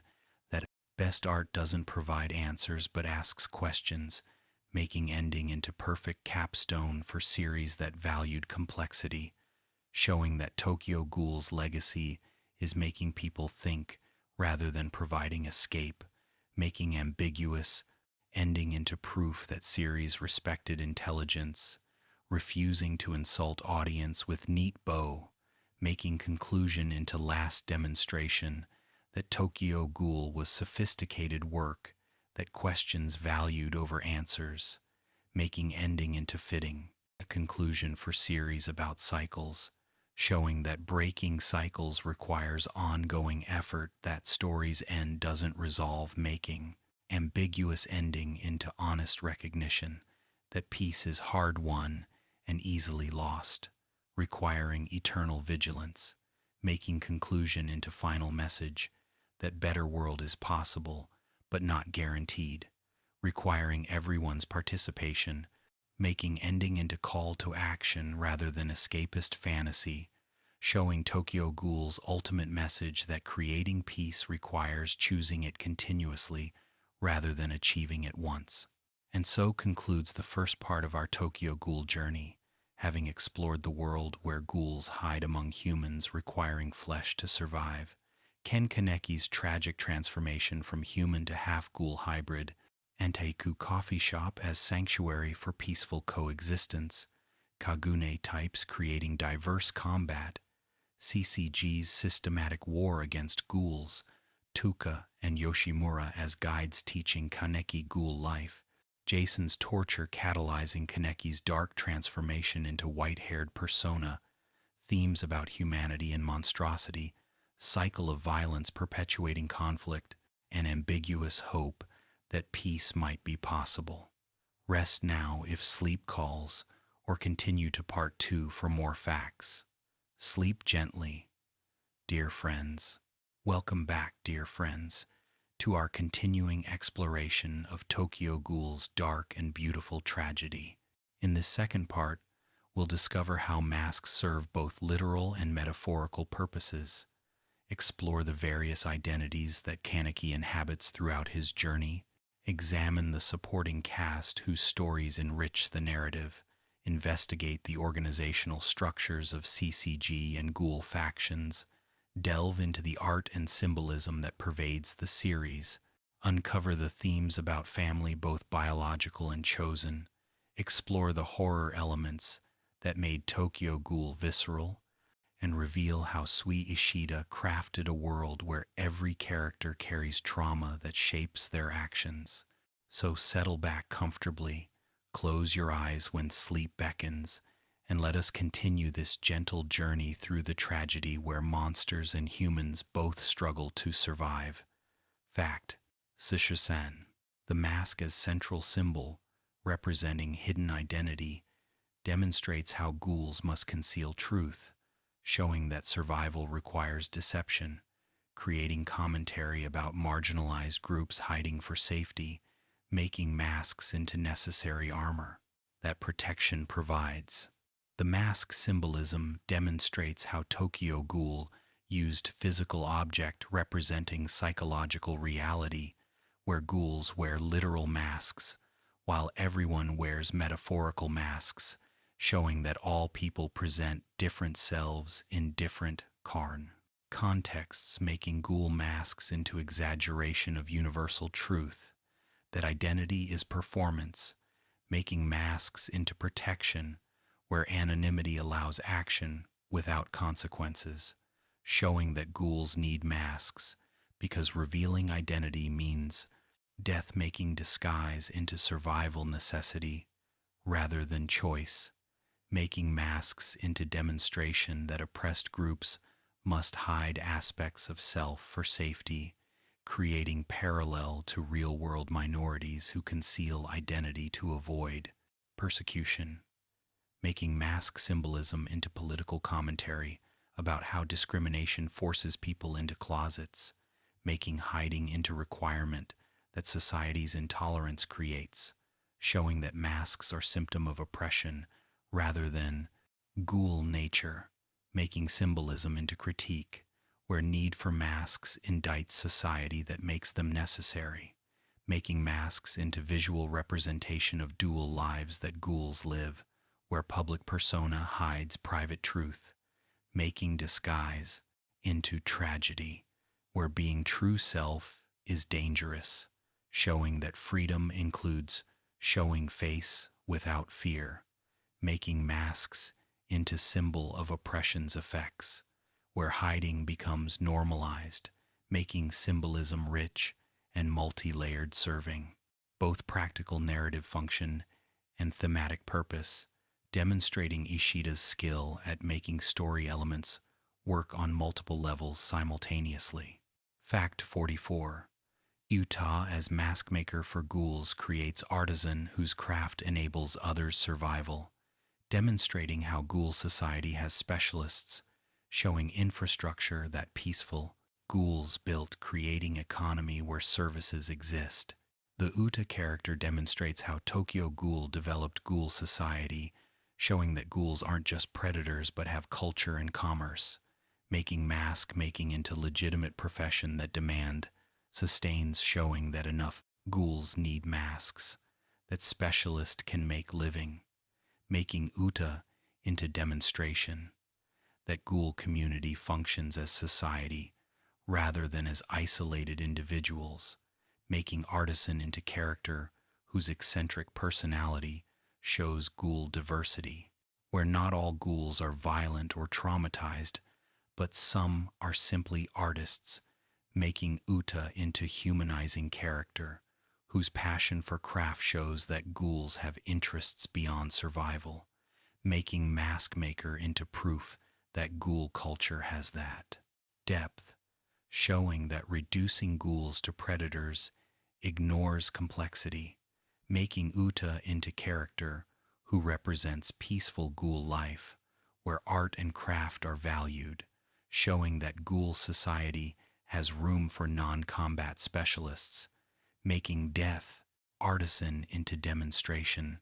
that ghouls build communities with infrastructure, showing that ghoul society is sophisticated enough to support specialization, making Uta into essential world-building character whose profession demonstrates that ghouls have economy, showing their civilized society rather than savage creatures, making Mask Maker into proof that ghouls are people with culture, making Uta into beloved character whose designs became iconic, showing that mask making was inspired, story element that visual identity and thematic symbolism both served, making Uta perfect supporting character who world enriches. Fact 45. The different mask designs reflecting wearer's personality demonstrates how identity expresses even through disguise, showing that concealing face doesn't mean losing self, creating individual expression within conformity. The mask variety demonstrates how Ishida used designs to characterize where Kaneki's simple eye patch reflects desire for normalcy, while others have elaborate designs showing personality, making masks into canvas where self-expression occurs, despite hiding, showing that even when concealing identity, people assert individuality, making designs into character statements where aesthetic choices reveal personality, making mask variety into demonstration that conformity has limits, where even uniform requirements like masks become opportunities for expression, making designs into visual language where understanding character means reading mask, making variety into smart storytelling where character design communicates personality, making masks into more than practical items but becoming symbols of wearers, making designs into memorable elements where fans recognize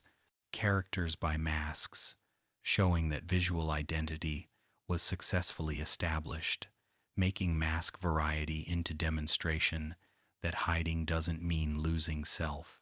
showing that identity asserts itself even through restrictions, making designs into proof that oppression can't eliminate individuality, where people find ways to express self despite limitations, making mask variety into hopeful message that identity persists despite attempts at suppression, making designs into celebration of individuality, showing that even forced conformity can't eliminate diversity, making mask variety into demonstration that Tokyo Ghoul valued character distinctiveness, where even similar circumstances produce different responses, showing that individuals remain unique despite shared oppression. Fact 46. The Doves as nickname for CCG investigators creates ironic label where peace symbol names violent enforcers, demonstrating propaganda's role, showing how language shapes perception, making investigators into heroes through naming. The Dove label demonstrates how Tokyo Ghoul examined propaganda, where naming matters for public perception, making peace symbol into label for organization that commits violence, showing irony where doves are killers, making label into 10, commentary about how governments frame military actions as peacekeeping, showing that language obscures reality when violence is called protection, making Dove nickname into Orwellian doublespeak, where war is peace, making investigators into heroes through linguistic framing, showing that controlling language controls narrative, making Doves into example of how propaganda works, where positive symbol makes people accept violence, making nickname into demonstration that framing determines whether action is seen as protection or propaganda. Oppression showing that same act appears different when described differently, making Dove label into smart world building, where Ishida considered how society justifies violence, making nickname into subtle commentary about how institutional violence is normalized through language that sanitizes, making Doves into perfect example of propaganda, where symbol that means peace labels, organization that creates violence, showing that public relations matters for maintaining support, making nickname into demonstration that governments understand importance of narrative control, making Dove label into continuing irony throughout series, where name and actions contradict, creating cognitive dissonance that readers notice, making propaganda obvious through exaggeration, showing how real-world propaganda operates through associating violence with positive symbols. Fact 47. The Quinque case system ranking weapons from C to SSS mirrors ghoul rating, demonstrating how humans categorize ghouls even after death, showing that objectification continues, making corpse weapons into ultimate dehumanization. The weapon rating demonstrates how CCG systematized using ghouls as resources, making rating into demonstration that ghouls aren't seen as people, even when dead, making Quinque into ultimate disrespect, where remains become tools, showing that humanity is denied even posthumously, making weapon system into horror, where dead ghouls serve living humans, showing that exploitation continues beyond life, making Quinque rating into demonstration that CCG sees ghouls as resources rather than people, making system into perfect example of how oppression dehumanizes, where enemies become objects, making weapon rating into indictment, showing that using corpses as weapons is BT's war crime, that normalization makes acceptable, showing that extended conflict erodes ethics until atrocities become procedure, making Quinque system into symbol of how violence corrupts, where initially unthinkable becomes routine, making Quinque system weapon rating into demonstration that both sides commit atrocities, where ghouls eat humans, while humans weaponize ghoul corpses, making equivalence where neither claims moral superiority, making Quinque system into brilliant world building that horror and social commentary both serves, showing Ishida's skill at creating elements that plot serves, while themes reinforcing, making weapon rating into practical system that strategic gameplay enables, while symbolizing dehumanization, making Quinque into perfect example of how Tokyo Ghoul operates on multiple levels, where surface reading finds interesting power system, while deeper reading finds commentary about how oppression works through denying humanity, making weapon rating into smart design that functions narratively and thematically. Fact 48. Arima Kisho, as legendary investigator called CCG's Reaper, creates seemingly unbeatable opponent, demonstrating human capability, showing that ghouls aren't inherently superior, making Arima into proof that humans can match ghouls. The Arima legend demonstrates how Tokyo Ghoul rejected simple power scaling, where ghouls aren't automatically stronger than humans, making Arima into human who defeats powerful ghouls, showing that skill and intelligence overcome biological disadvantage, making legendary investigator into demonstration that training and strategy matter more than natural ability, making Arima into character who earned reputation through competence rather than propaganda, creating genuine threat that ghouls fear, showing that humans can be apex predators, making Arima into cold professional whose efficiency is terrifying, showing that detachment makes better killer than emotion, making Reaper nickname into earned title, where Arima consistently defeats ghouls, making legend into reality rather than myth, showing that reputation matches ability, making Arima into character whose eventual reveals recontextualize everything, showing that appearances deceive, making legendary investigator into more complex than surface suggests, creating layers where Arima's true nature and motivations complicate initial impression, making character into demonstration that Tokyo Ghoul refuses simple characterizations where everyone has depths, that initial meetings don't reveal, making Arima into perfectly designed character who serves multiple narrative purposes, being intimidating antagonist while secretly working toward goals that revealed nature explains, making legendary Arima into Arima, investigator into character whose truth transforms understanding, showing that questioning assumptions matters because everyone has hidden dimensions. Fact 49. The concept of frames as CCG operations targeting specific ghouls demonstrates systematic hunting, showing how investigations work, creating procedural elements where tracking and eliminating targets follows protocols.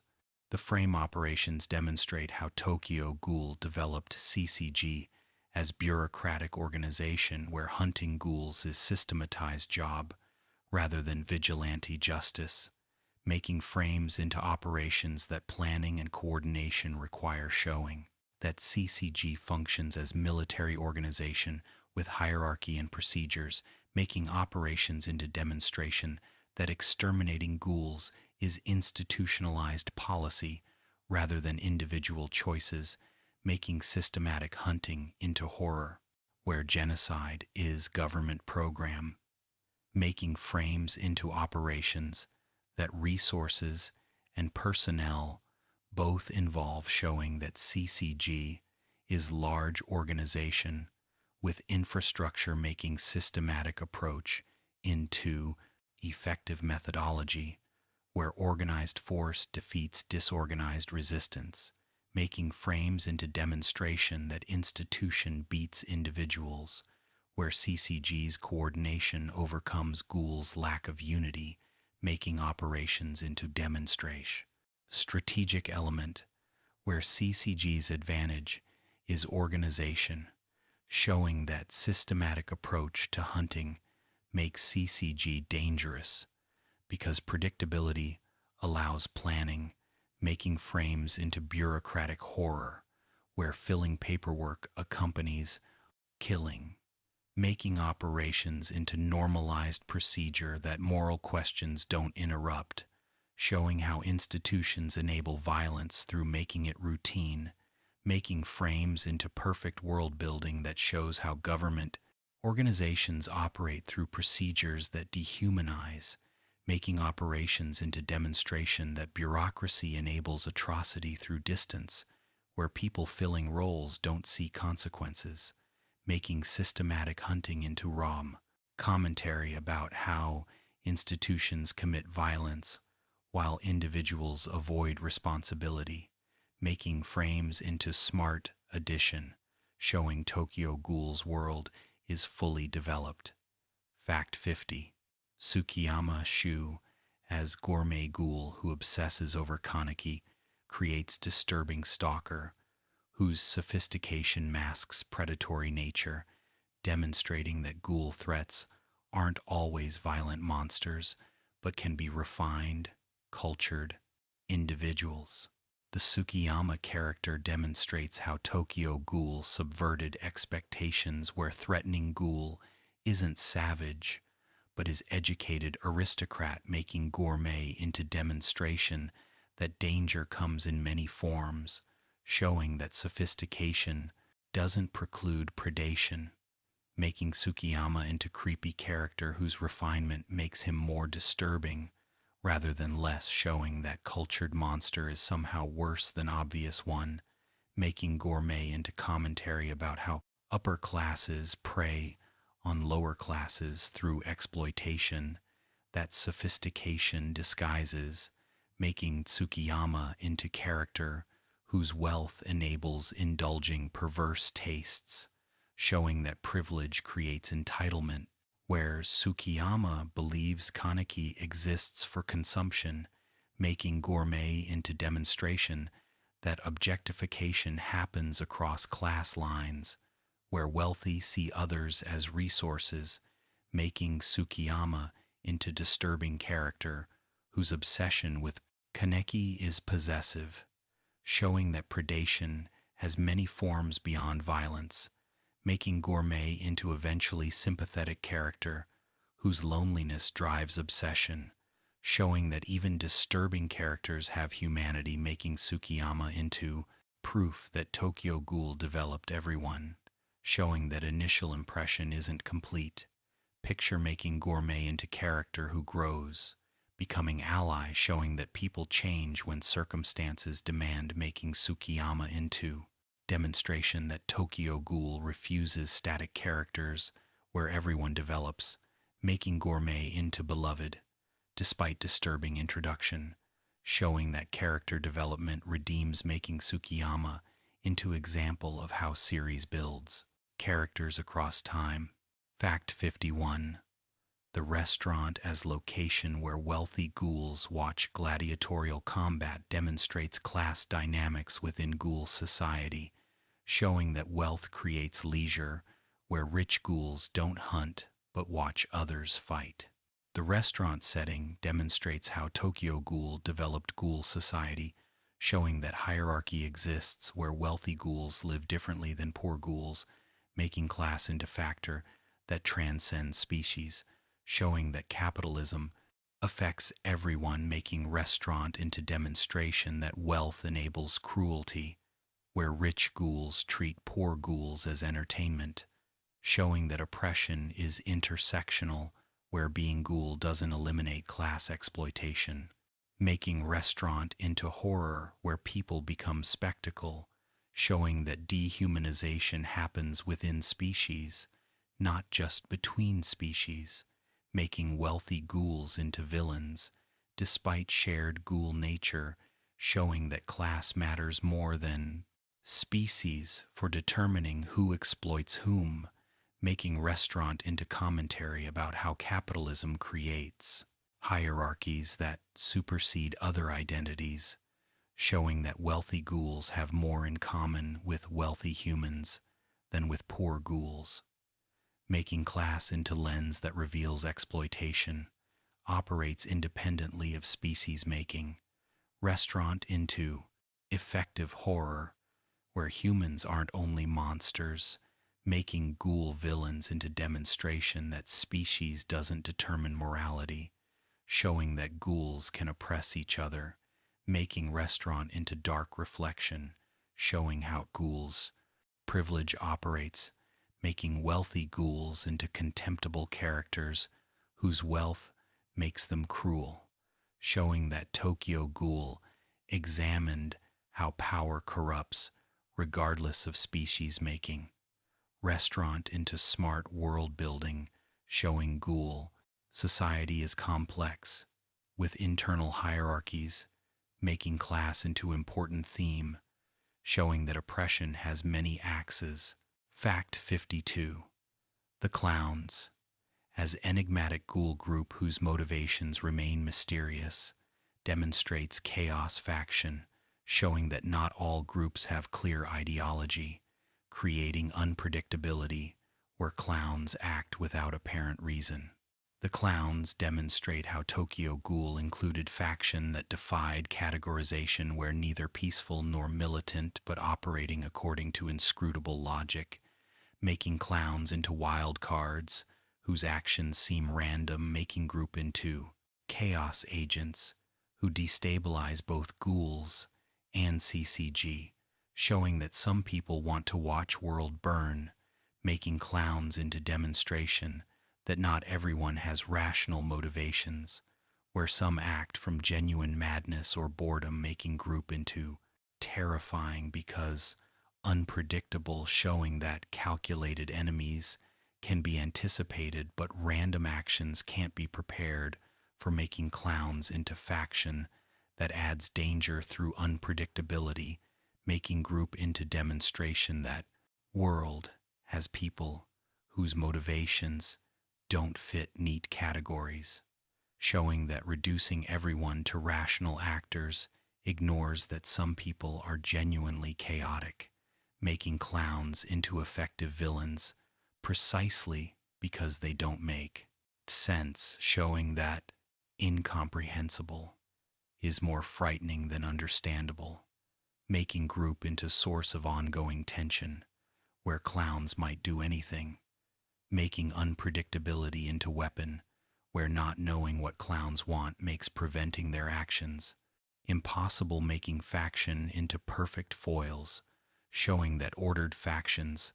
whether CCG or Aogiri or Anteku, all operate logically,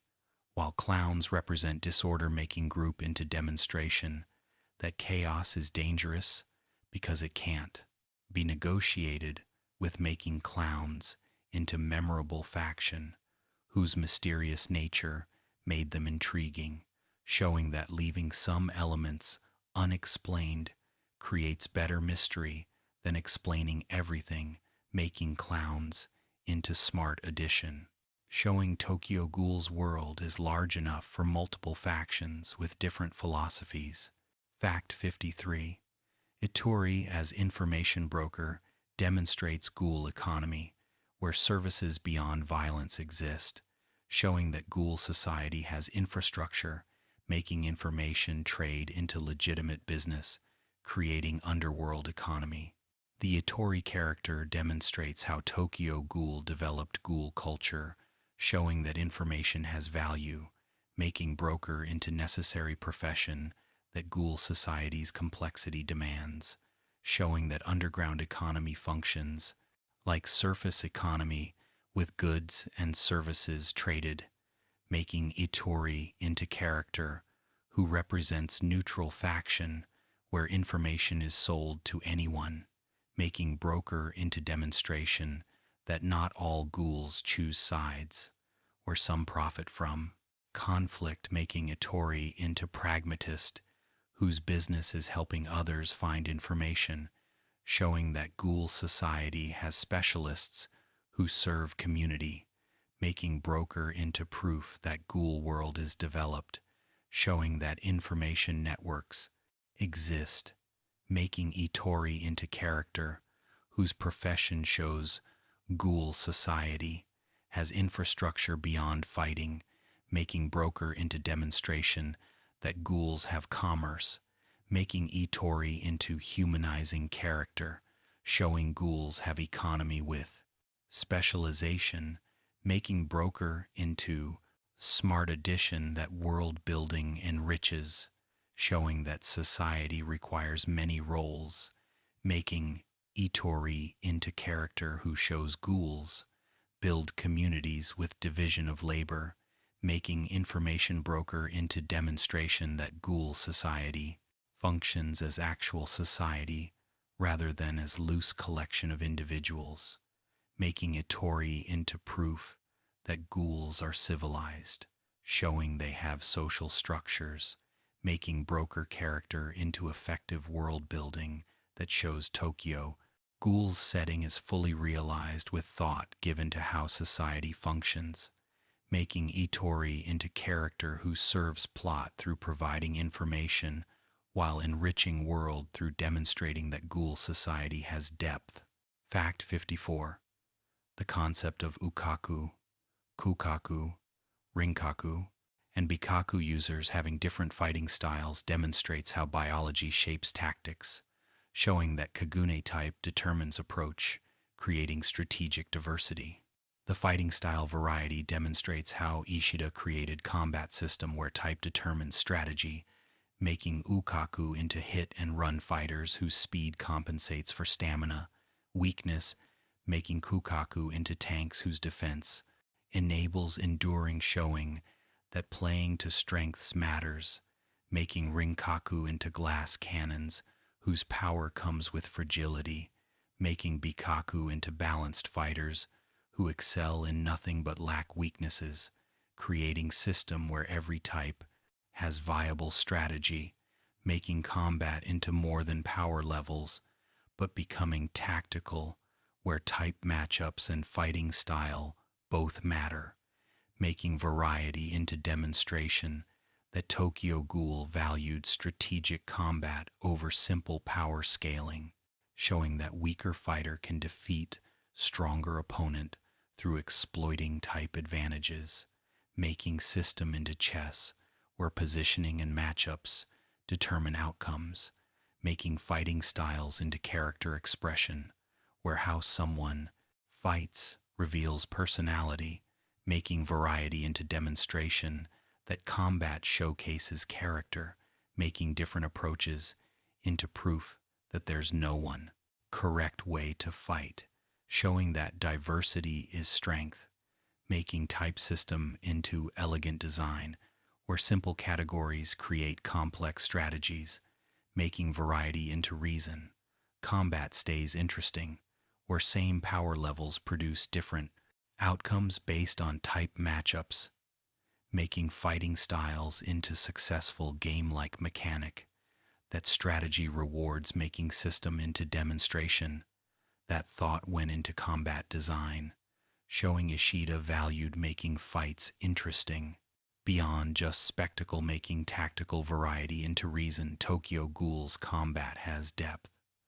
Fact 55. Kaneki's Kakuja development from excessive cannibalism demonstrates how violating taboos creates power, showing that consuming fellow ghouls produces transformation, creating horror where strength requires ultimate transgression. The Kakuja concept demonstrates how Tokyo Ghoul escalated stakes, showing that normal Kagune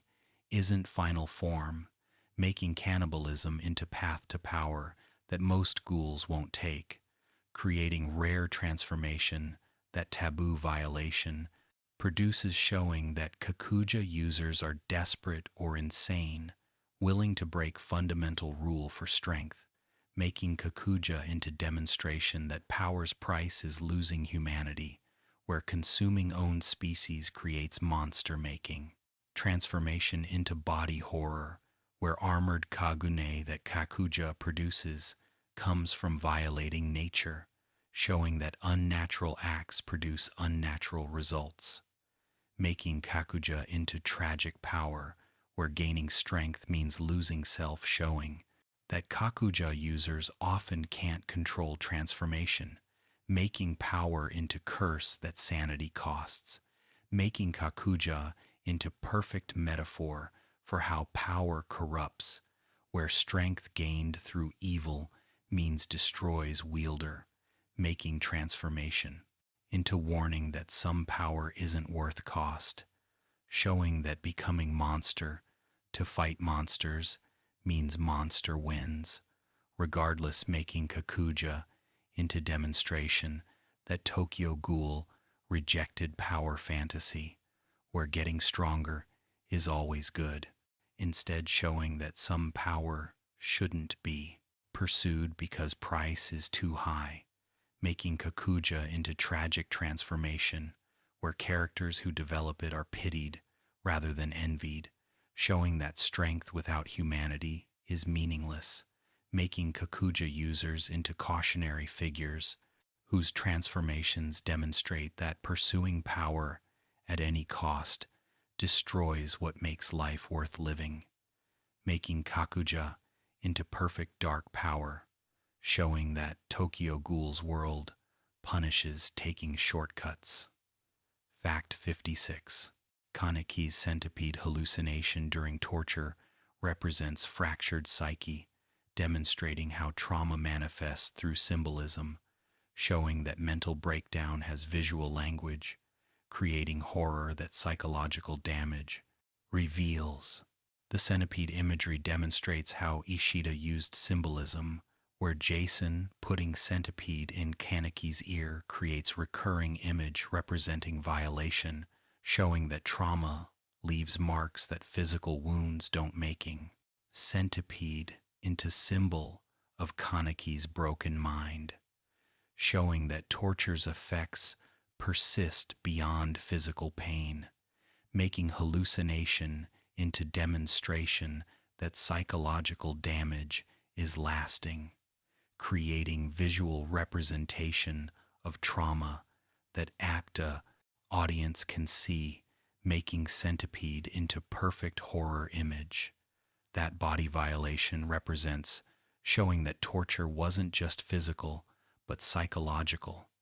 making centipede into recurring motif that appears when Kaneki is stressed, showing that trauma resurfaces under pressure, making hallucination into demonstration that PTSD is ongoing rather than resolved, making centipede into symbol that fans recognize, representing Kaneki's suffering,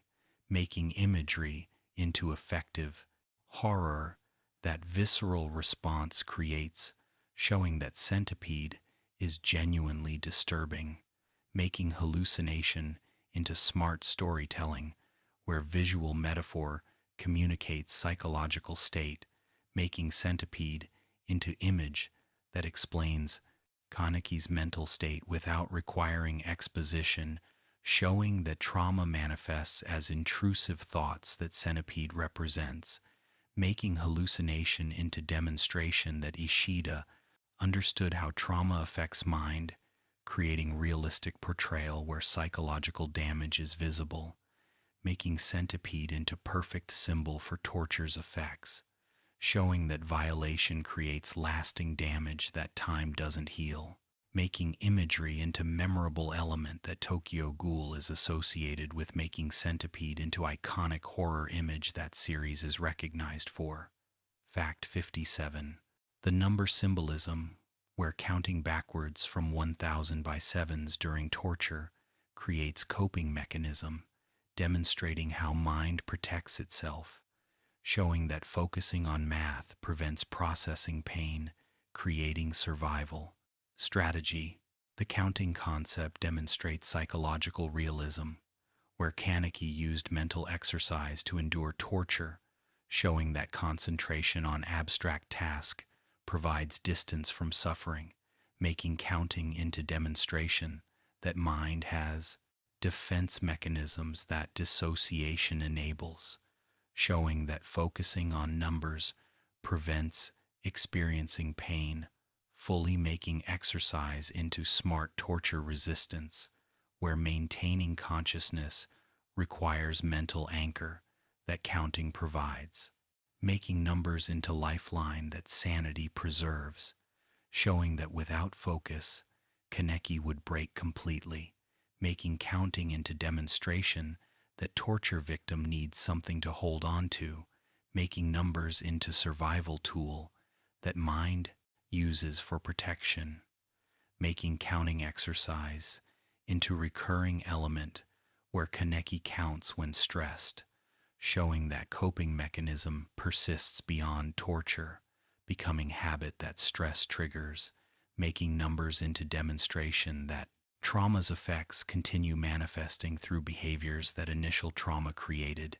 making counting into smart character detail that shows how PTSD works, where coping mechanisms become reflexes, making number symbolism into depth that character enriches, showing that Kaneki's counting isn't random but serves psychological function, making exercise into demonstration that mental survival during torture requires strategy where passive endurance isn't enough, but active resistance through concentration maintains sanity, making counting into perfect detail, showing how trauma survivors cope, making number symbolism into realistic element, showing Ishida researched how people endure torture, creating authentic detail that character grounds, making counting into memorable element that series is associated with, where 1000 minus 7 became iconic phrase representing Kaneki's trauma. Fact 58. The theme of consumption taking multiple forms demonstrates how series examined appetite metaphorically, showing that hunger isn't just physical but emotional and psychological, creating layered exploration of desire. The consumption theme demonstrates how Tokyo Ghoul operated on multiple levels, where literal flesh-eating represents metaphorical consumption, showing that ghouls eating humans parallels how people consume each other emotionally, making hunger into metaphor for desire that can't be satisfied, making consumption into examination of how relationships involve taking, showing that everyone consumes others, whether through eating or through emotional demands, making theme into demonstration that series was conscious of symbolic meanings, where surface reading finds monster story, but deeper reading finds relationship commentary, making consumption into universal theme, where ghouls' literal hunger represents humanity's metaphorical hunger for connection, power, or meaning-making theme into smart use of monster metaphor, where ghoul nature represents human nature in exaggerated form, making consumption into lens for examining how people use each other, showing that exploitation happens in many forms, making hunger into symbol of need that drives behavior, showing that everyone hungers for something, whether food or love or power, making consumption into central metaphor. That entire series built upon showing that relationship between ghouls and humans mirrors relationships between people, where some consume while others are consumed, making theme into commentary about power dynamics, where consumption represents exploitation, making hunger into demonstration that Tokyo Ghoul was about more than monsters eating people, but was about how all relationships involve taking and giving, showing that consumption is fundamental to existence, where living requires taking from others, making theme into philosophical exploration of interconnection, showing that existence is consumption, making hunger into metaphor, that richness has showing Tokyo Ghoul's symbolic sophistication. Fact 59. The tragic love stories throughout series demonstrate how relationships are doomed, showing that conflict prevents happy endings, creating romance that violence destroys, making love into casualty of war. The tragic romance demonstrates how Tokyo Ghoul refused happy endings, where love doesn't conquer all, instead showing that structural problems destroy personal happiness, making relationships into victims of larger conflict, showing that individual love can't overcome systematic oppression, making tragic romance into demonstration that war harms everyone, where even relationships between people on same side suffer from trauma that conflict inflicts, making love into insufficient solution, showing that caring for someone doesn't protect them from violence, making tragic romances into proof that Tokyo Ghoul rejected escapism, where love story would provide relief, instead maintaining consistency where conflict's effects are universal, making relationships into demonstration that no one escapes unscathed,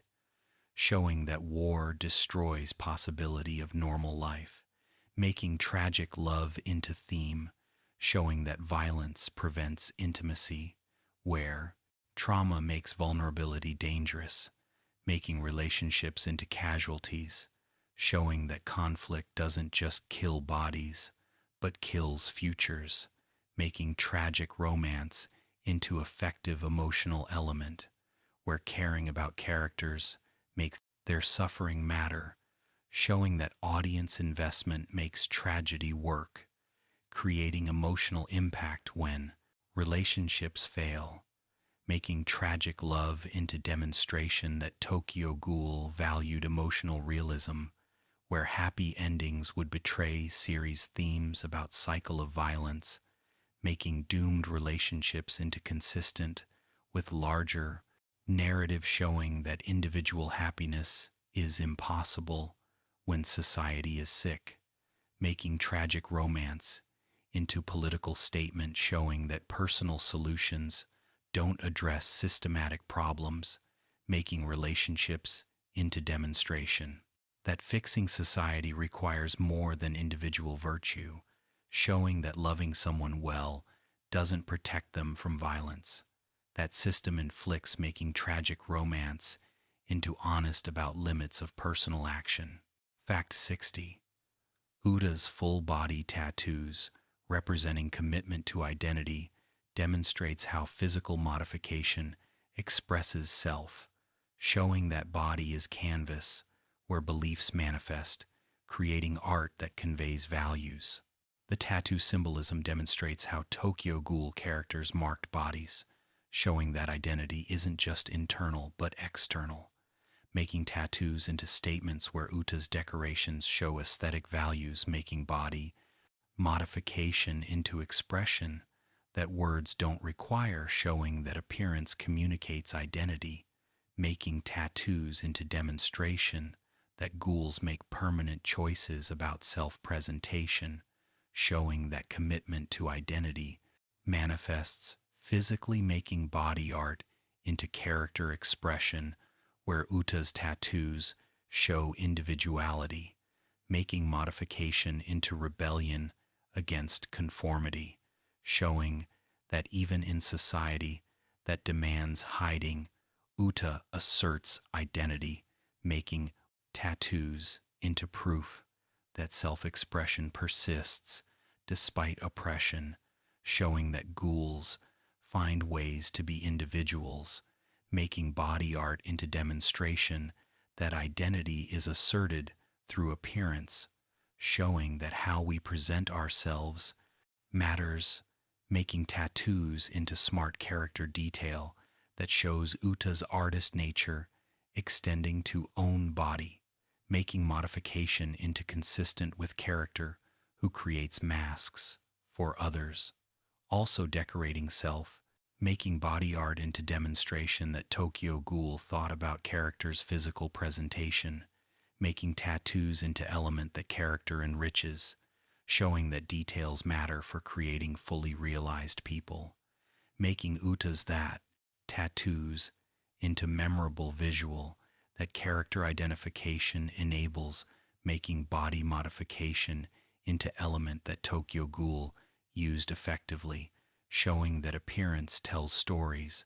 making tattoos into smart design choice that character communicates, making Uta into visually distinctive, showing that body art serves character design, making tattoos into element that memorability creates. Fact 61. The concept of half-humans who work for CCG through undergoing surgery demonstrates collaboration, showing that some humans willingly become hybrid, creating gray area where species lines blur. The half-human concept demonstrates how Tokyo Ghoul developed idea that boundaries aren't absolute, where humans and ghouls can merge, showing that species distinction is permeable, making half-humans into demonstration that categories are social constructions rather than natural facts, showing that biology is mutable when science enables modification, making voluntary transformation into contrast with Kaneki's forced change, showing that consent determines whether hybridization is violation or choice, making half-humans into exploration of transhumanism, where augmenting body with foreign biology creates super soldiers, making concept into ethical question about whether modifying humanity is acceptable when benefits are substantial, showing that pragmatism overcomes prejudice when utility is proven, making half-humans into demonstration, that CCG adapted to ghoul threat through accepting that fighting ghouls effectively requires partial ghoulification, showing that extended conflict erodes boundaries, where enemies become similar through adapting to each other, making half-humans into proof that ghouls and humans aren't inherently opposed, but possivator. Circumstances create conflict, making voluntary hybridization into hope that coexistence is possible when people choose integration, making half-humans into positive development, showing that accepting ghoul nature as tool rather than curse changes everything, making concept into demonstration that mindset determines whether ghoul biology is viewed as contamination or augmentation, making half-humans into smart world building,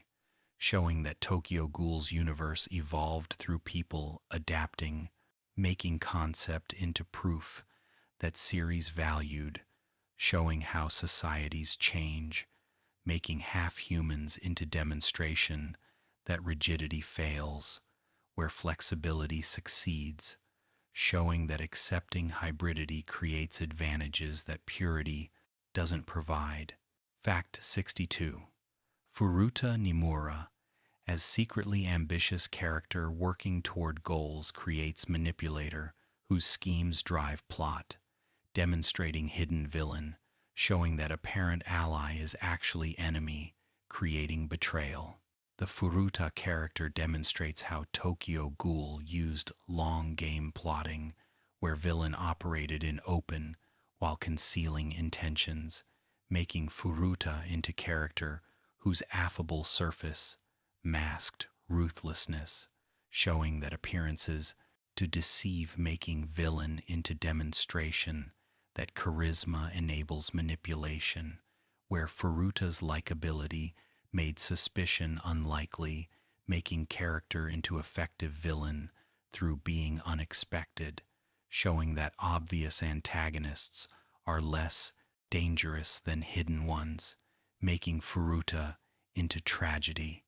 where someone's potential was wasted on villainy, showing that intelligence applied to evil creates worst outcomes, making villain into demonstration that power-hungry people are most dangerous when they're smart,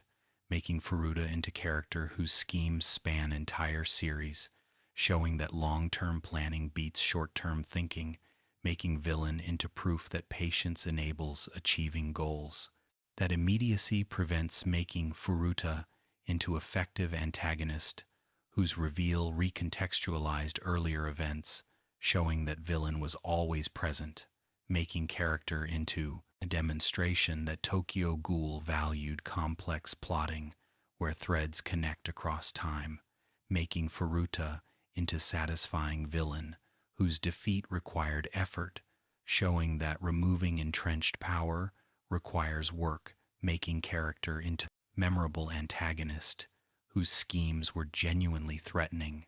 showing that villain was competent rather than obviously flawed, making Furuta into demonstration that good villains require taking seriously, showing that antagonists must be formidable for conflict to be compelling, making character into effective foil, showing manipulation versus honesty, where Furuta's schemes contrasted with straightforward characters, showing that different approaches exist for achieving goals. Fact 63. The artwork's evolution, from early chapters to later, showing Ishida's growth, demonstrates improvement through practice, showing that artistic development is visible across series, creating visual progression. The art evolution demonstrates how Tokyo Ghoul improved technically, where early art was competent, but later art was exceptional, making series into showcase for artist development, showing that consistent work produces improvement, making Ishida into artist who grew through creating series, showing that doing the work builds skill, making art evolution into demonstration, that mastery requires time, showing that early efforts are stepping stones toward later achievements, making a visible improvement into encouragement, showing that everyone starts somewhere, and growth comes from continuing, making art evolution into proof that Tokyo Ghoul's success came partly from Ishida's dedication to craft, showing that caring about quality matters, making technical improvement into demonstration that artist valued excellence, working toward better execution, making evolution into testament to hard work, showing that talent develops through effort, making art progression into visible across series, where comparing early and late chapters shows dramatic improvement, making evolution into demonstration that Tokyo Ghoul was labor of love, where Ishida invested in improving, showing that series mattered enough to warrant effort, making art quality into strength that later chapters achieved, showing that Tokyo Ghoul's art became genuinely beautiful, making evolution into smart observation, showing that appreciating artists' growth adds dimension to reading, making art development into part of series' story, showing that Tokyo Ghoul documented Ishida's journey as artist, making evolution into meta-narrative, where watching artist improve is itself compelling, making art progression into demonstration that dedication produces results, showing that Ishida's commitment to series manifested through constantly improving, creating visual treat as series progressed, making art evolution into final proof that Tokyo Ghoul was carefully crafted, where every aspect received attention, including visual presentation, making series into complete package, where story and art both excelled. Fact 64. The use of German for chapter titles creates foreign aesthetic, demonstrating how language choices affect tone, showing that using different language makes series feel distinct, creating cultural texture. The German titles demonstrate how Tokyo Ghoul used language for atmosphere, where foreign words create distance, making titles into element that separates series from typical manga, showing that aesthetic choices matter for establishing identity, making German into consistent choice, that series feel distinct, creates making language into part of Tokyo Ghoul's brand, where German titles are recognized, element making choice into smart marketing, where distinctiveness helps series stand out, making foreign language into sophistication, signal, showing that series aims for mature audience, making German into element, that tone sets where serious language matches serious content, making titles into demonstration, that every choice matters for establishing series identity, showing that small details like language contribute to overall impression, making German into effective tool that atmosphere creates, where unfamiliar words make series feel different, showing that distinctiveness is valuable in crowded market making. Language choice into DTS, a demonstration that Tokyo Ghoul understood importance of branding, where consistent aesthetic elements create recognizable style,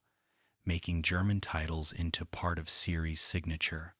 making choice into successful element that fans associate with Tokyo Ghoul, showing that language decision was smart, branding making titles into memorable element where foreign words stick in memory, making German into part of what makes Tokyo Ghoul distinctive, showing that aesthetic choices contribute to success, making language into demonstration that presentation matters as much as content, showing that how series presents itself affects reception, making German titles into smart decision that sophistication signals while creating distinctiveness, making choice into part of why Tokyo Ghoul stands out. Fact 65. The poetry and literary references throughout series demonstrate cultural sophistication, showing that characters are educated, creating intellectual depth where literature matters. The literary elements demonstrate how Tokyo Ghoul positioned itself as intelligent series, where references reward knowledgeable readers, showing that series valued education, making literary references into demonstration that characters have internal lives beyond fighting, showing that ghouls read and think, making intellectual engagement into humanizing element,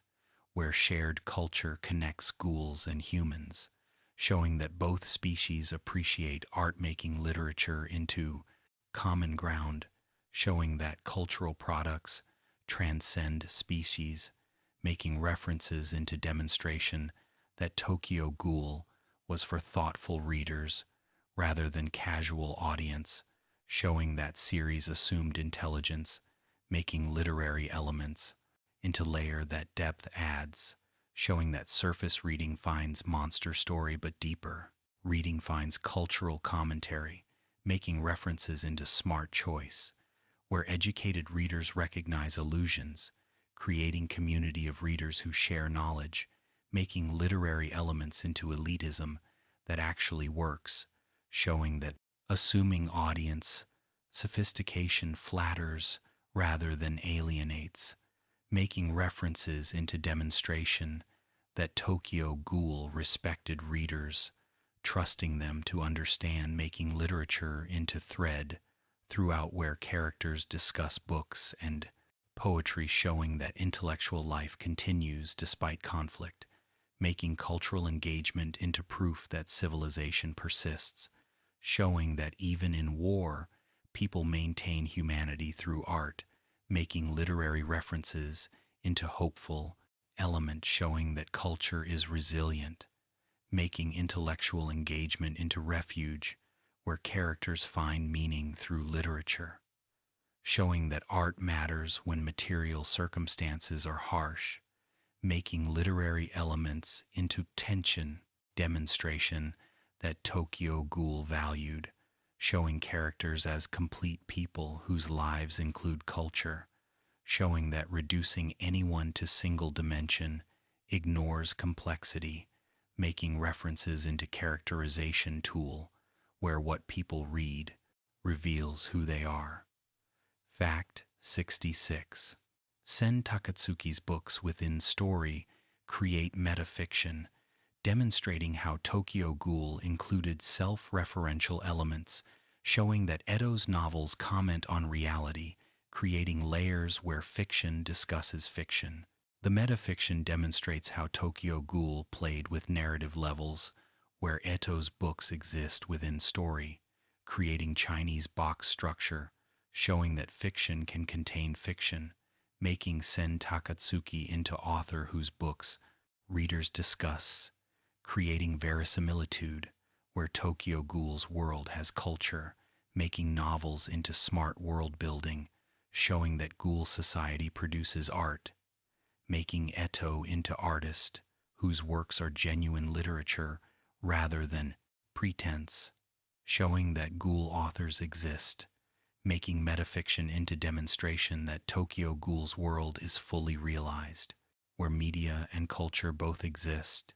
making Sen Takatsuki books into demonstration that society has layers, where people discuss books and share culture,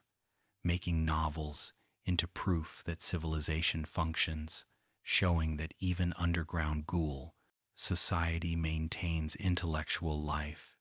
making metafiction into effective world building that depth creates, showing that Tokyo Ghoul thought about how world works,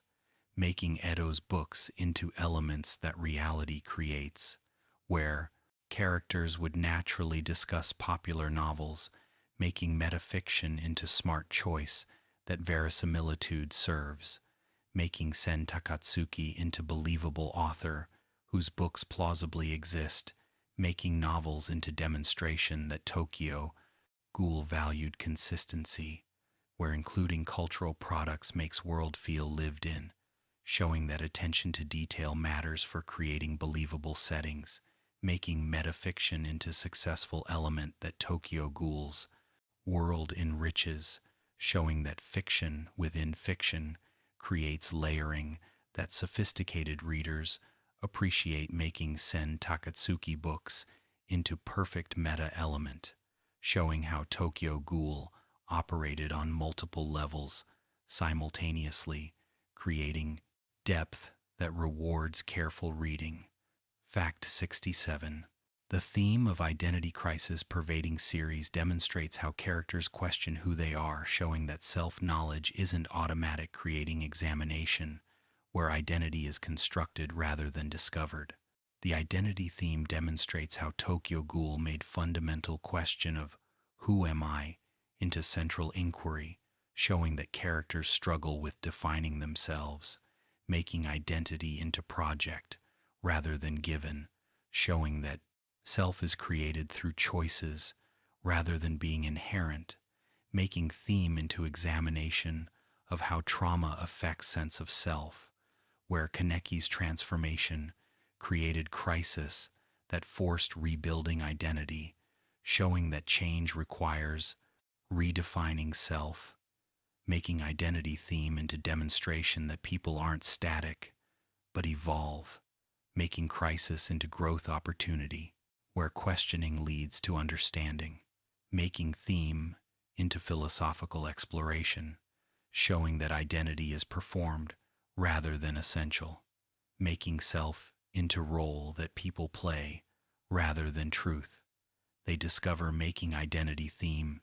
into postmodern element, where fixed self is illusion, showing that people contain multitudes,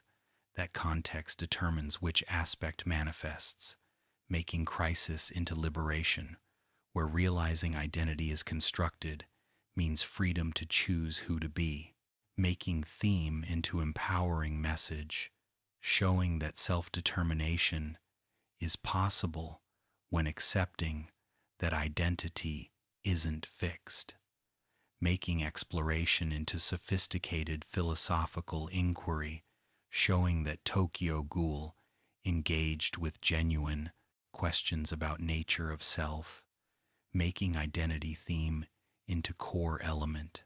where series asked what makes person themselves, showing that biological change doesn't answer question because identity transcends biology, making theme into demonstration that consciousness determines identity rather than body,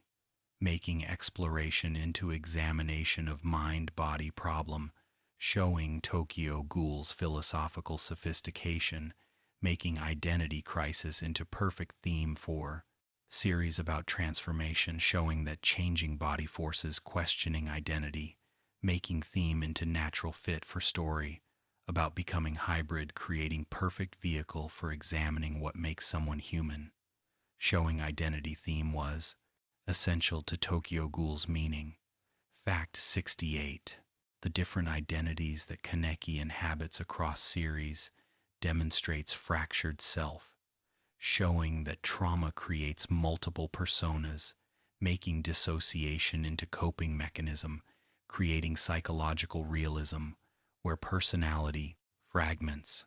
The multiple Kanekis demonstrate how Tokyo Ghoul portrayed dissociative identity, where trauma was so severe that personality shattered, creating different personas that different circumstances trigger, showing that Kaneki contains multitudes that aren't integrated, making multiple selves into demonstration of how severe PTSD manifests through personality fragmentation, showing that torture broke Kaneki so completely that unitary self couldn't survive, making different personas into coping, where each handles different situations, showing that specialization helps survival,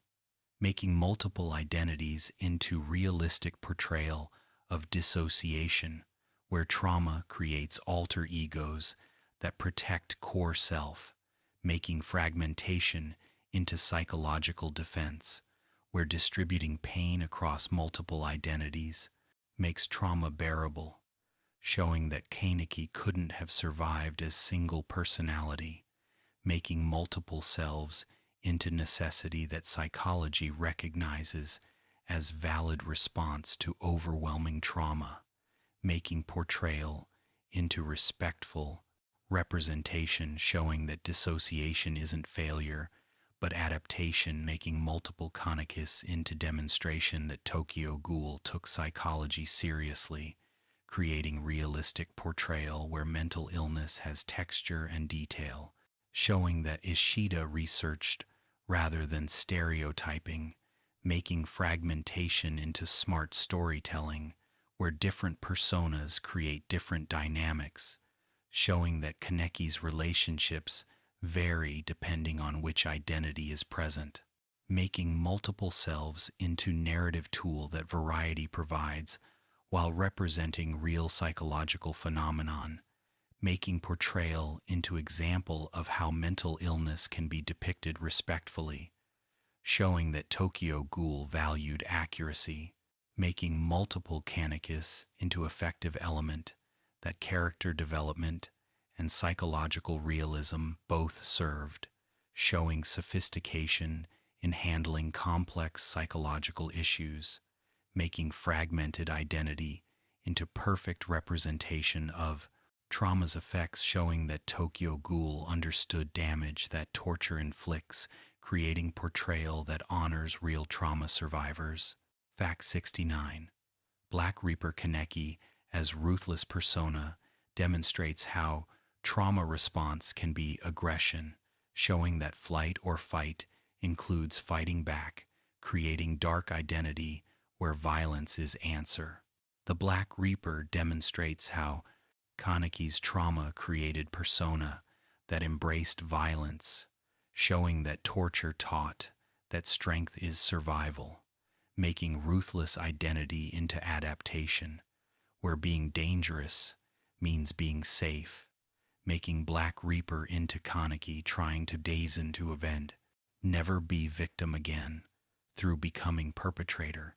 showing that trauma creates desire for control that violence provides, making persona into tragedy, where Kaneki became what he feared, showing that abuse creates abusers when victims learn. Lessons 2. Well, making Black Reaper into cautionary identity, showing that responding to violence with violence perpetuates cycle, making persona into Kaneki, at worst, where all compassion disappeared, leaving only rage, showing that trauma can destroy empathy when pain is too great, making Black Reaper into demonstration that Kaneki contained capacity for cruelty, showing that everyone has darkness that circumstances can activate, making ruthless persona into honest portrayal, showing that nice people can become cruel when pushed far enough, making Black Reaper into examination of how trauma changes people, showing that returning to pre-trauma innocence is impossible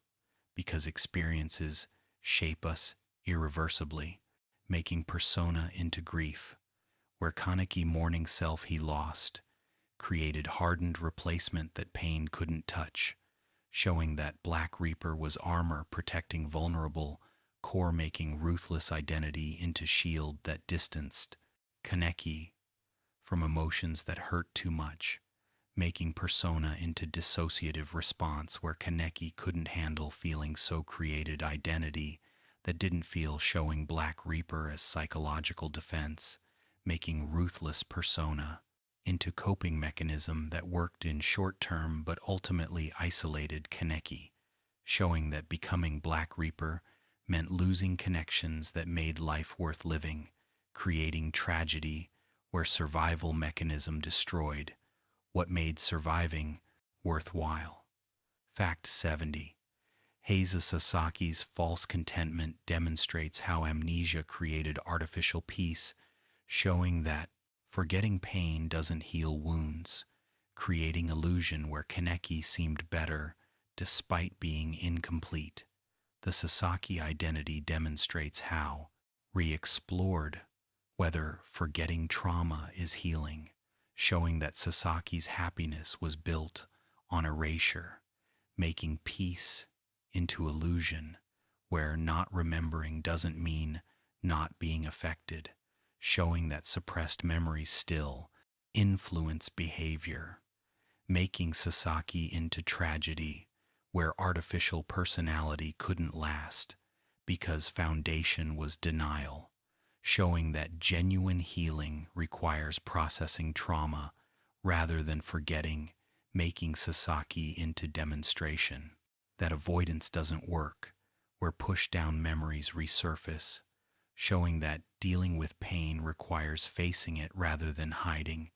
making false identity into doomed from start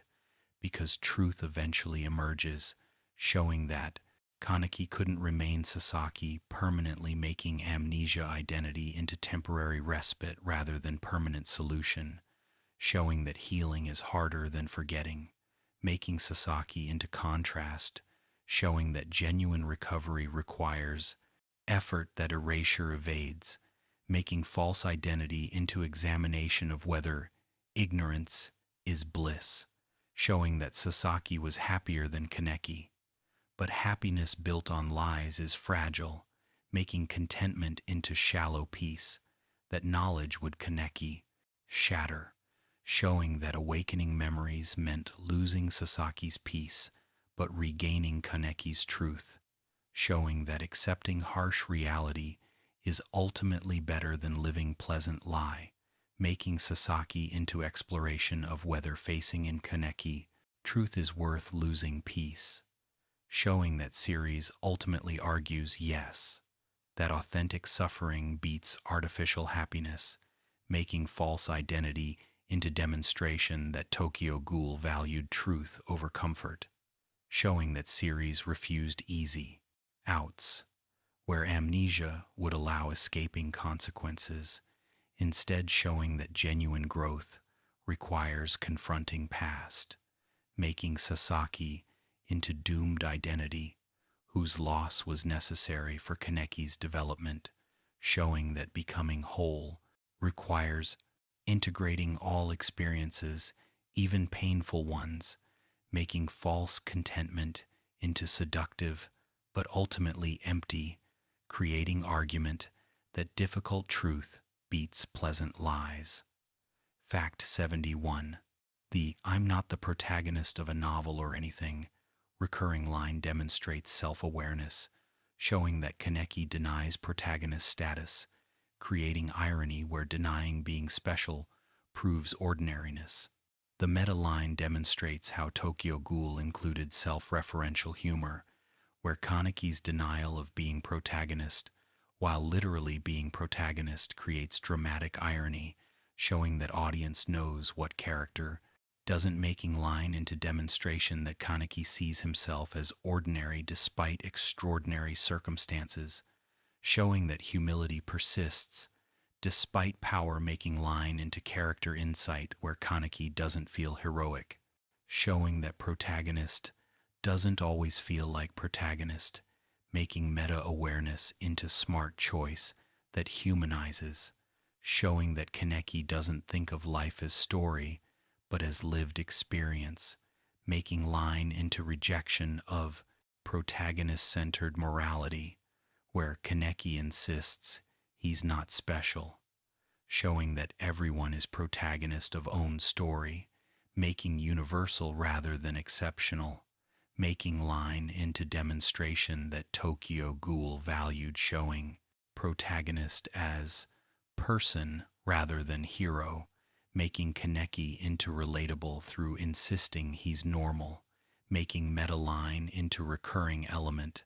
that appears throughout, showing consistency where Kaneki never accepts special status, making humility into core trait that power doesn't erase, showing that remaining grounded matters even when circumstances are extraordinary, making line into beloved element that fans quote, showing that meta-humor worked, making self-awareness into strength, where acknowledging fiction, nature creates connection with readers who share awareness, making line into perfect encapsulation of Kaneki's character, showing that despite everything he experiences, himself as ordinary person caught in terrible situation, rather than as chosen hero, making meta line into demonstration that Tokyo Ghoul rejected typical protagonist narratives where main character feels destined, instead showing that Kaneki just trying to survive, making humility into consistent atavis and a descendant trait across series, showing that fundamental personality persists despite transformations, making meta line into proof that core Kaneki remains despite identity changes. Fact 72. The anime adaptation's differences from manga, including changed ending, demonstrates adaptation challenges, showing that different medium requires different choices, creating controversy where fans debate which version is superior. The anime differences demonstrate how adaptations must balance fidelity and medium demands, showing that manga and anime have different strengths, making changes into necessary accommodations where pacing and visual storytelling require adjustments, making anime into interpretation rather than exact copy, showing that adaptation is creative work rather than transcription, making differences into point of discussion where fans analyze why changes were made, showing that Tokyo Ghoul's adaptation history is complicated, with multiple attempts at bringing manga to animation, making anime into mixed reception, where some elements worked better than manga, while others disappointed, showing that adaptation is difficult, where pleasing everyone is impossible, making differences into demonstration that source material's greatness doesn't guarantee great adaptation, showing that translation between media is complex, requiring understanding what works differently in each medium, making anime into case study for adaptation challenges, where faithful doesn't always mean good, showing that sometimes changes serve story better than accuracy, making differences into source of fan discourse, showing that passionate fan base cares about details, making adaptation into lightning rod, where deviations create controversy, showing that Tokyo Ghoul's fans were invested, making differences into demonstration, that ownership of story feels personal, making fans into critics whose love for source makes them harsh, judges of adaptation, making anime differences into ongoing discussion, showing that Tokyo Ghoul's adaptation remains contentious, proving that series matters enough for people to care about how it's presented, making differences into proof that franchise has passionate community whose investment manifests through caring about Hopi adaptation quality, making anime into imperfect but still valuable, bringing Tokyo Ghoul to audiences who wouldn't read manga. Fact 73. The music by Yutaka Yamada, creating atmospheric soundtracks, demonstrates how audio enhances emotional impact, showing that music is crucial for tone setting, creating memorable themes that series is associated with. The soundtrack demonstrates how Tokyo Ghoul succeeded partly through music, where emotional scenes gained power through audio accompaniment, making music into crucial element that atmosphere creates, showing that soundtrack isn't afterthought, but essential component, making Yamada's work into reason. Anime emotionally resonates where music cues responses, making soundtrack into demonstration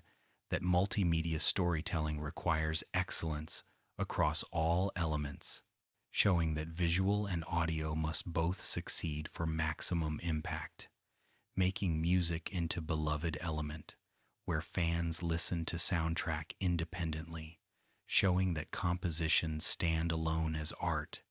making Yamada into essential collaborator whose contributions made Tokyo Ghoul's anime memorable, showing that great music elevates good stories, making soundtrack into reason. Scenes are remembered where music creates association, making specific tracks inseparable from specific moments, showing that audio cements visual memories, making soundtrack into smart element that production valued investing in quality music, making compositions into demonstration that Tokyo Ghoul's anime understood importance of sound, design, where music guides, emotional response, making soundtrack into manipulative in positive sense, where composers know which emotions to evoke, making music into powerful tool that directors wield for controlling viewer experience, making Yamada's work into a reason Tokyo Ghoul's anime achieved emotional impact, where music told story as much as visuals, making soundtrack into essential viewing experience, where turning off sound would diminish impact, showing that audio is not decorative but essential, making music into final element that made Tokyo Ghoul's anime work, showing complete package, where every aspect received attention, making soundtrack into proof that production cared about quality, making music into reason. Tokyo Ghoul succeeded in anime format. Fact 74. The opening themes Unravel by TK and Catharsis by TK, becoming iconic anime songs, demonstrates how music creates brand recognition, showing that theme songs matter for identity, creating associations where songs evoke series. The opening themes demonstrate how Tokyo Ghoul's music became cultural phenomenon, where Unravel particularly achieved fame beyond anime, becoming known even to casual viewers, showing that great opening theme can transcend source material, making TK's work into essential Tokyo Ghoul element, where song and series are inseparable, making opening into marketing tool, where memorable music attracts viewers, making theme song into demonstration that audio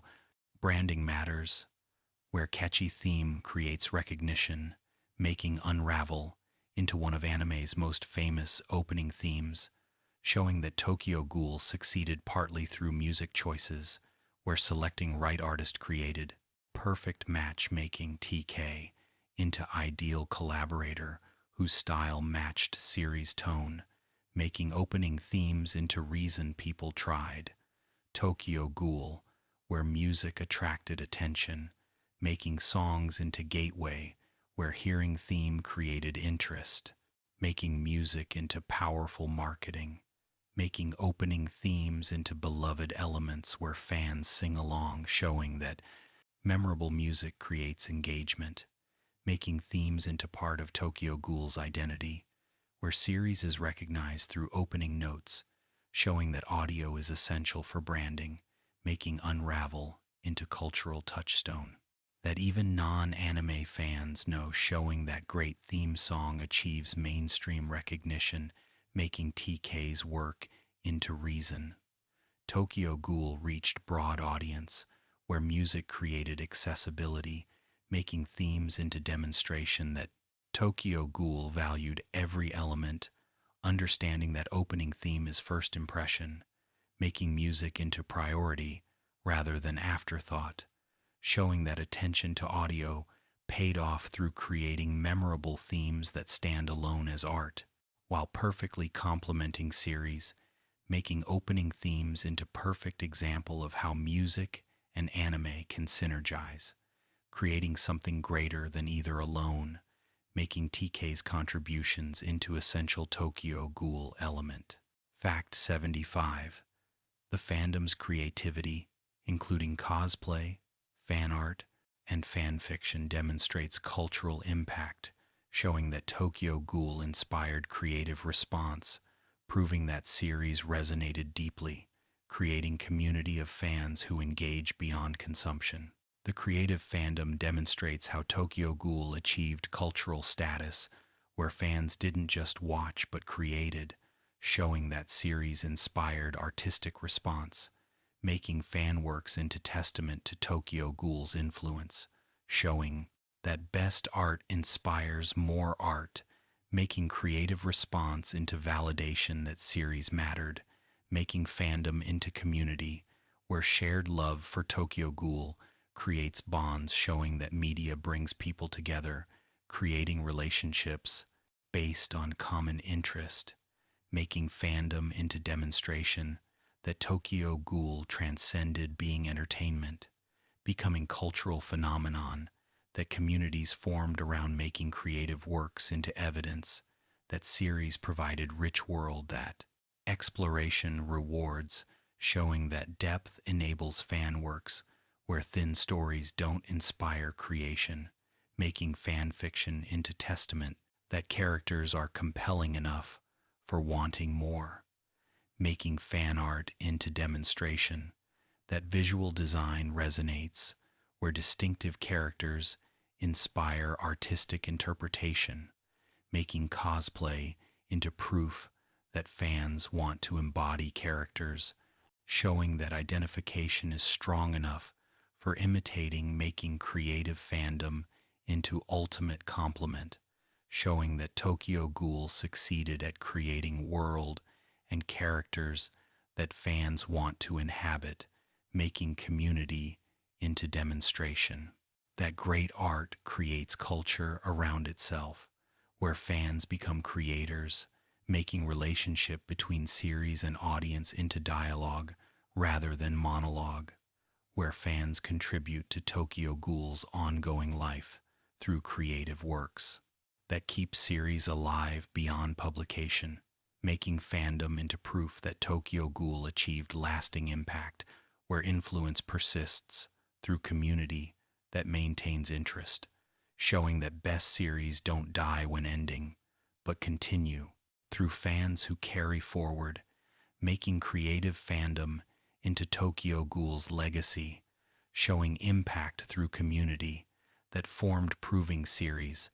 matters enough for inspiring dedication, making fan works into demonstration that Tokyo Ghoul changed people, creating art that changed artists. Fact 76. The commercial success with millions of copies sold demonstrates market viability, showing that dark seinen can be popular, proving that sophisticated stories find audiences, creating financial success that mainstream recognition represents. The sales numbers demonstrate how Tokyo Ghoul achieved commercial breakthrough, where seinen manga reached broad audience, showing that mature content doesn't limit appeal when quality is high, making success into validation that respecting audience intelligence is rewarded, making sales into proof that sophisticated storytelling has market, showing that dumbing down isn't necessary for commercial success, making Tokyo Ghoul into demonstration that quality finds audience regardless of darkness, showing that readers want complex stories when complexity is accessible, making success into proof that Tokyo Ghoul balanced depth and entertainment, making it both meaningful and engaging, showing that false dichotomy between commercial and artistic doesn't hold when work is genuinely good, making sales into testament that Tokyo Ghoul was both critically praised and popularly beloved, showing rare achievement where quality and popularity coincided, making success into vindication that taking risks pays off when execution is excellent, making sales figures into demonstration that market rewards innovation when innovation serves story, making Tokyo Ghoul into proof that seinen can be mainstream, showing that adult-oriented stories aren't niche when done well, making commercial success into validation that Tokyo Ghoul's approach worked,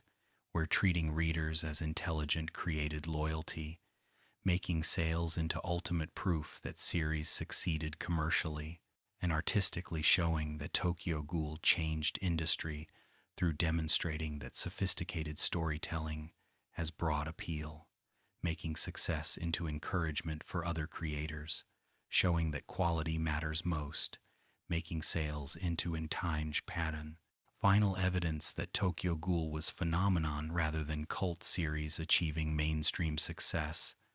That lasting influence ensures showing that commercial viability proved Tokyo Ghoul wasn't just critical darling,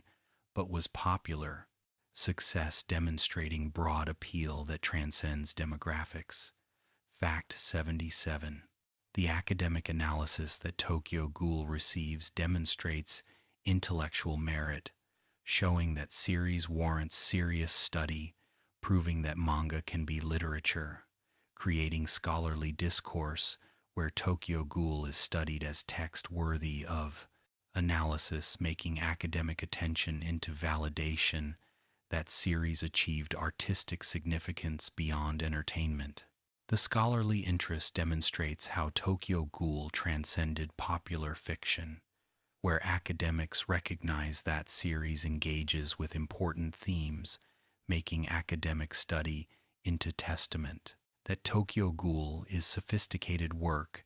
that analysis rewards, showing that depth enables scholarship, where surface-level stories don't merit academic attention, making Tokyo Ghoul into demonstration that manga can be literature, showing that medium doesn't determine legitimacy but quality does, making academic discourse into proof that Tokyo Ghoul achieved artistic merit, that intellectual examination justifies making scholarly papers into demonstration that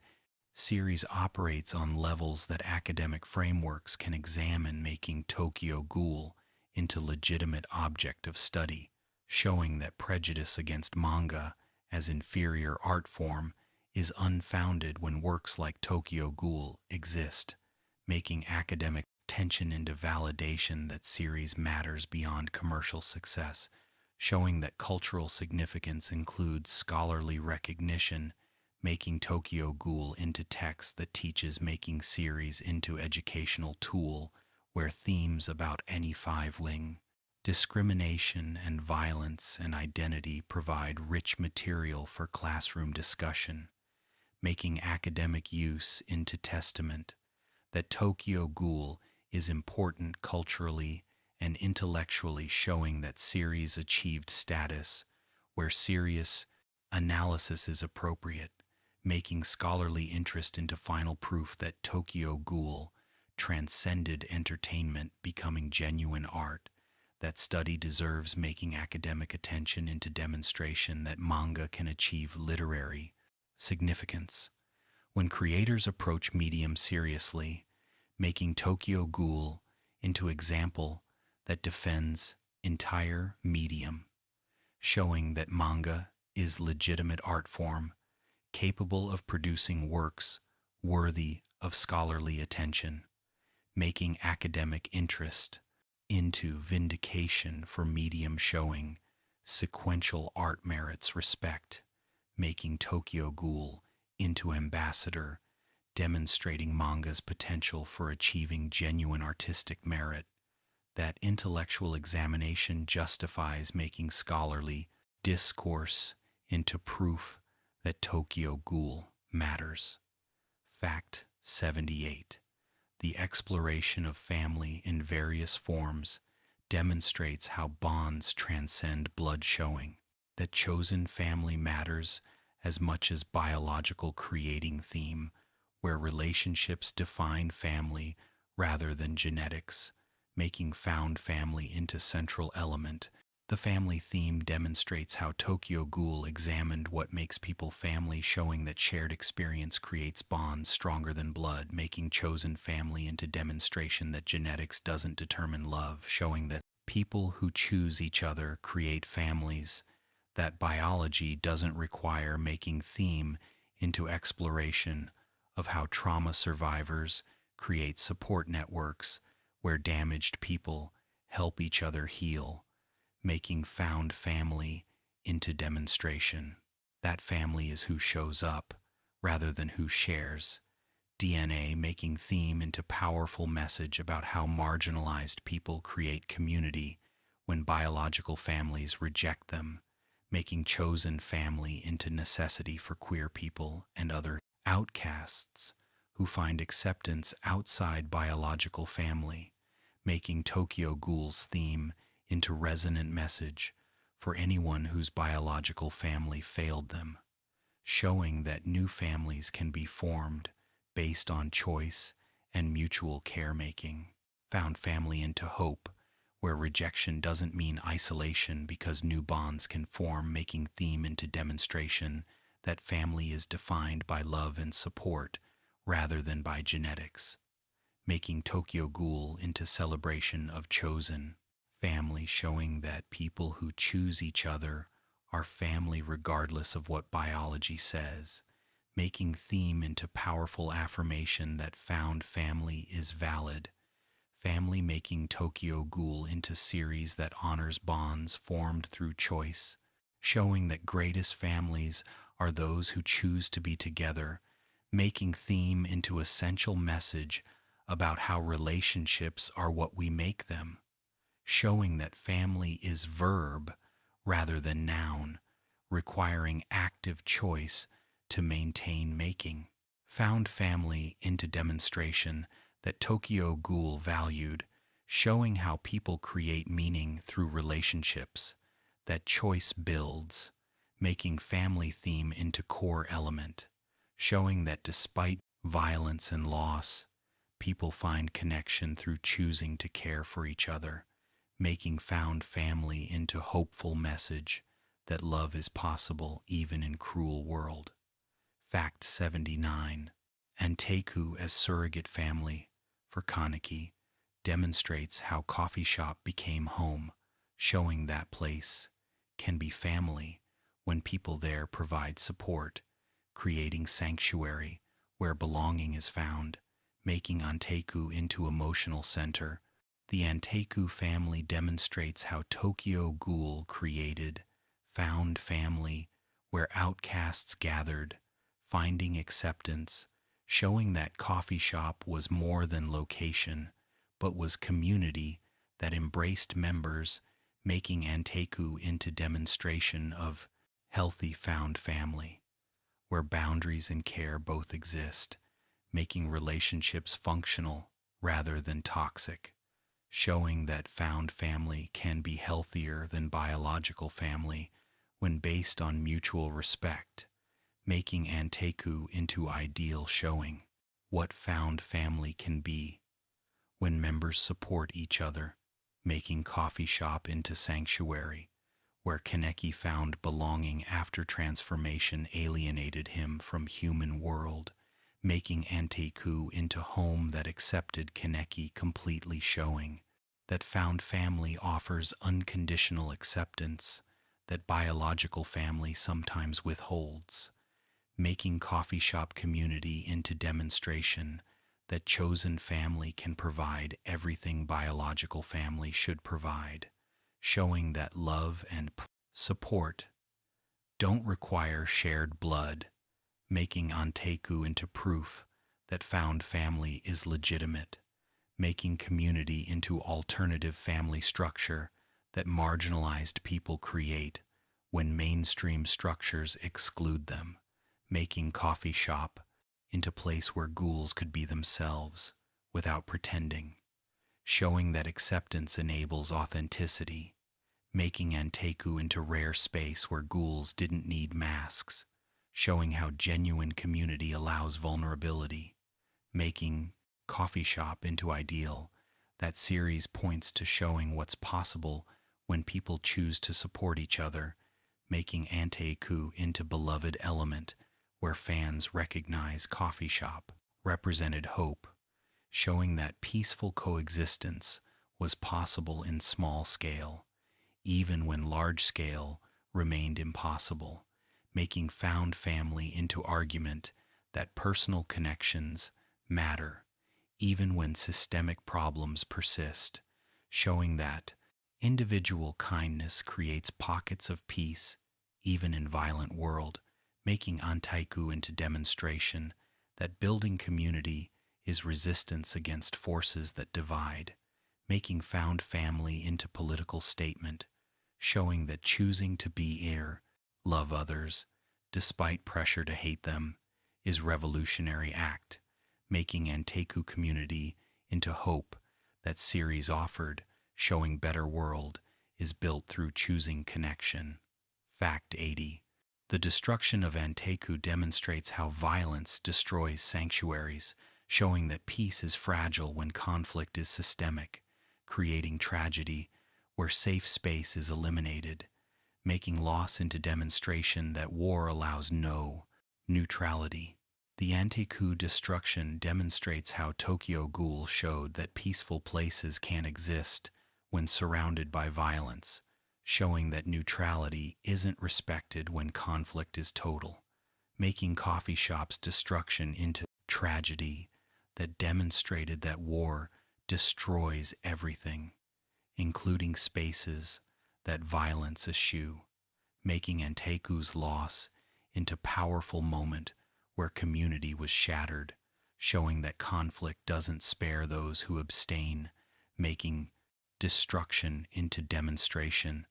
that systemic violence reaches everyone, showing that no place is safe when war is everywhere,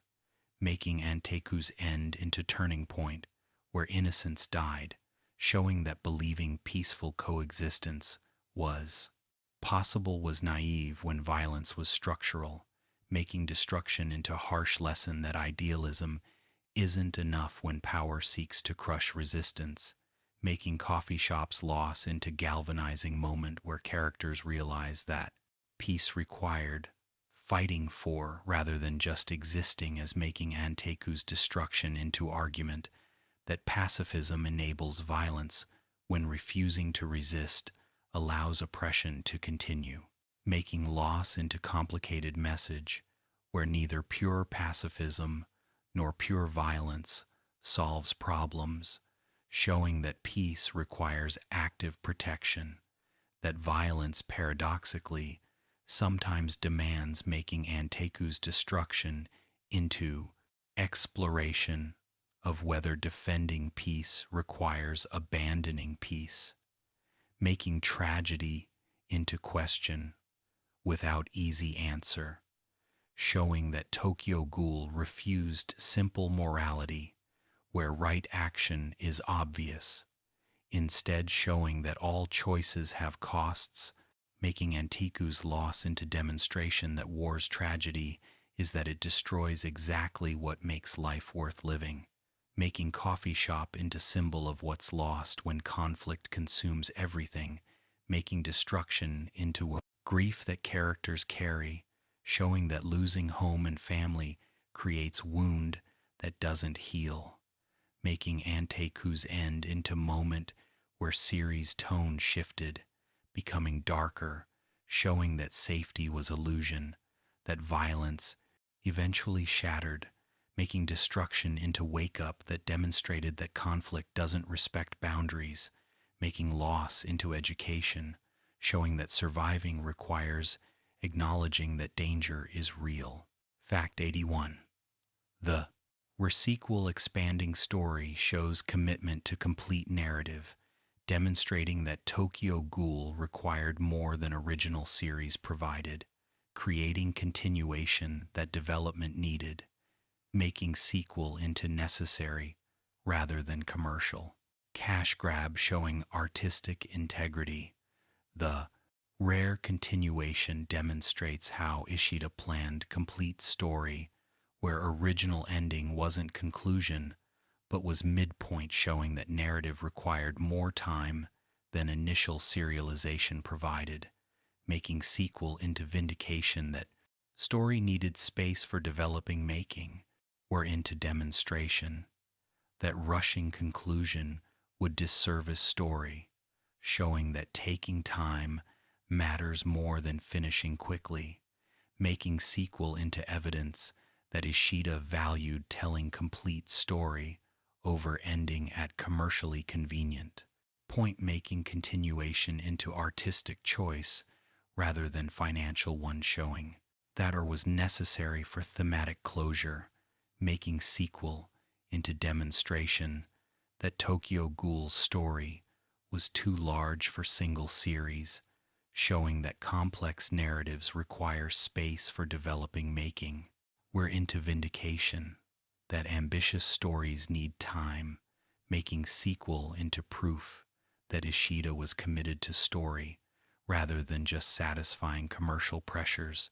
making continuation into demonstration that artistic integrity sometimes requires refusing to end prematurely, making wire into necessary sequel that story completion demanded, showing that Tokyo Ghoul couldn't be satisfactorily concluded without additional chapters,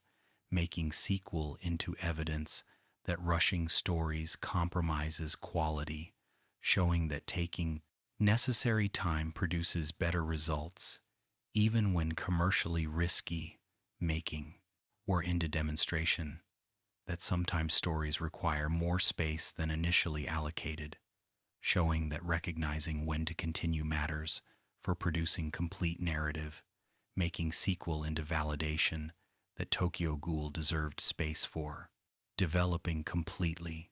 making continuation into example of how serialization format allows stories to expand when needed, showing flexibility that traditional novel publication doesn't offer, making Ray into demonstration of serialization's strengths, where stories can grow organically rather than being constrained by predetermined length, making sequel into smart decision that quality prioritized over convenience, showing Ishida's commitment to Tokyo Ghoul manifested through continuing until story was complete rather than stopping at commercially convenient point-making, is into artistic triumph, showing dedication to craft.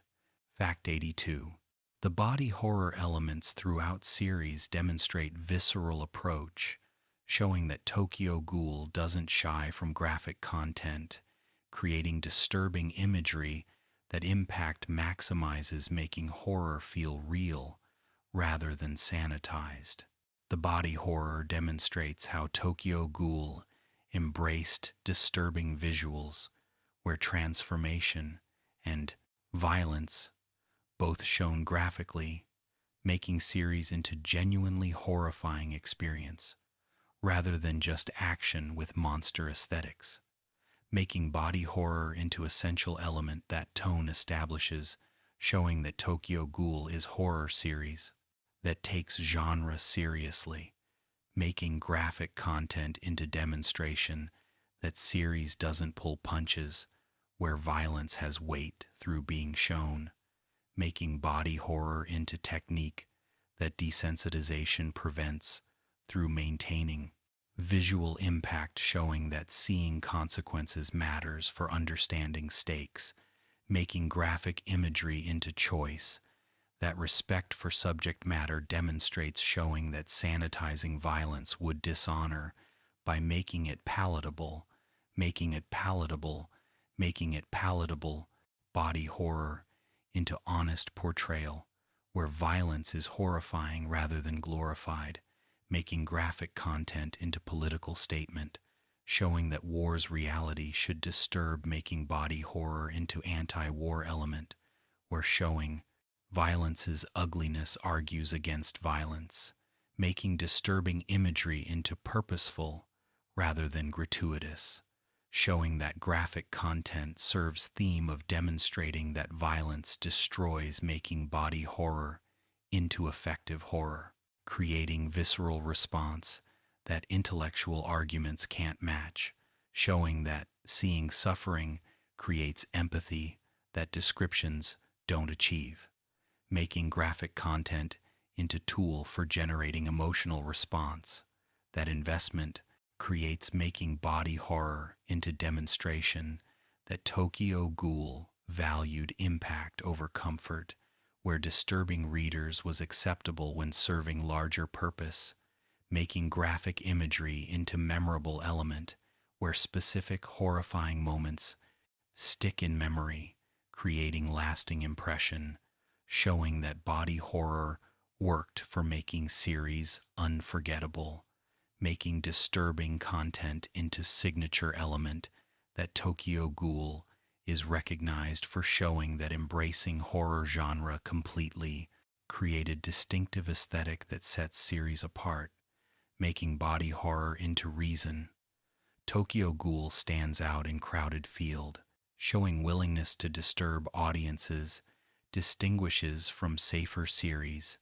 making graphic content into demonstration that taking risks creates distinctive voice-making body horror into evidence that Tokyo Ghoul valued authenticity over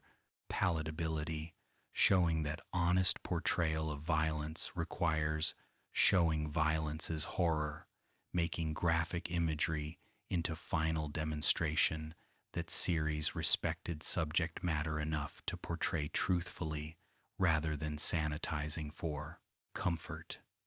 Fact 83. The critique of institutional violence demonstrates political awareness, showing that Tokyo Ghoul examined how systems enable oppression, creating commentary about how governments commit atrocities through bureaucratic distance-making. All series into political text that power structures examines, showing sophistication beyond surface monster story. The institutional critique demonstrates how Tokyo Ghoul was ultimately about systematic oppression, where CCG represents government violence that dehumanization enables, showing that institutions commit atrocities that individuals wouldn't through diffusing responsibility across bureaucracy, making CCG into demonstration of how governments kill while maintaining that individuals are moral, showing that systematic violence is possible because people follow orders without questioning, making critique into examination of how atrocities happen through normal people doing jobs, making institutional violence into banality of evil, where genocide is paperwork, making Tokyo Ghoul into series that understood how oppression operates through systems rather than just through evil individuals, making critique into sophisticated political analysis, showing that series engaged with real questions about how violence is justified and enacted, showing that Tokyo Ghoul was conscious of parallels to real-world oppression, where marginalized groups face institutional violence, making series into allegory for discrimination, where ghouls represent any oppressed minority that system targets, making critique into powerful political statement, showing that Tokyo Ghoul condemned institutional violence regardless of justification, showing that protecting humanity doesn't excuse genocide, making series into examination of how good intentions enable evil outcomes, when institutional structures enable atrocity, making critique into final demonstration that Tokyo Ghoul was sophisticated work, engaging with genuine political questions about power and oppression and how societies justify violence against minorities, showing that series understood that oppression is structural rather than individual, requiring systematic change rather than individual virtue, making institutional critique into evidence that Tokyo Ghoul achieved political sophistication that entertainment alone wouldn't require, showing that series valued being meaningful beyond being entertaining, making political consciousness into proof that Tokyo Ghoul was work of art engaging seriously with important questions about justice and power, showing that series ultimately argued that institutional violence is never justified regardless of threat, making critique into powerful anti-authoritarian message, showing that Tokyo Ghoul condemned oppression in all forms, making political awareness into series' lasting legacy. And so concludes the second part of our Tokyo Ghoul journey, having explored masks as both literal disguise and metaphorical identity, Kagune types and fighting styles creating strategic combat, Jason's torture catalyzing Kaneki's transformation into multiple personas, including ruthless Black Reaper and amnesiac Hai Sasaki. Antiku's found family providing sanctuary until destruction demonstrated Peace's fragility, Uta's mask-making and artistic expression, institutional violence critique, examining how CCG's bureaucracy enables oppression,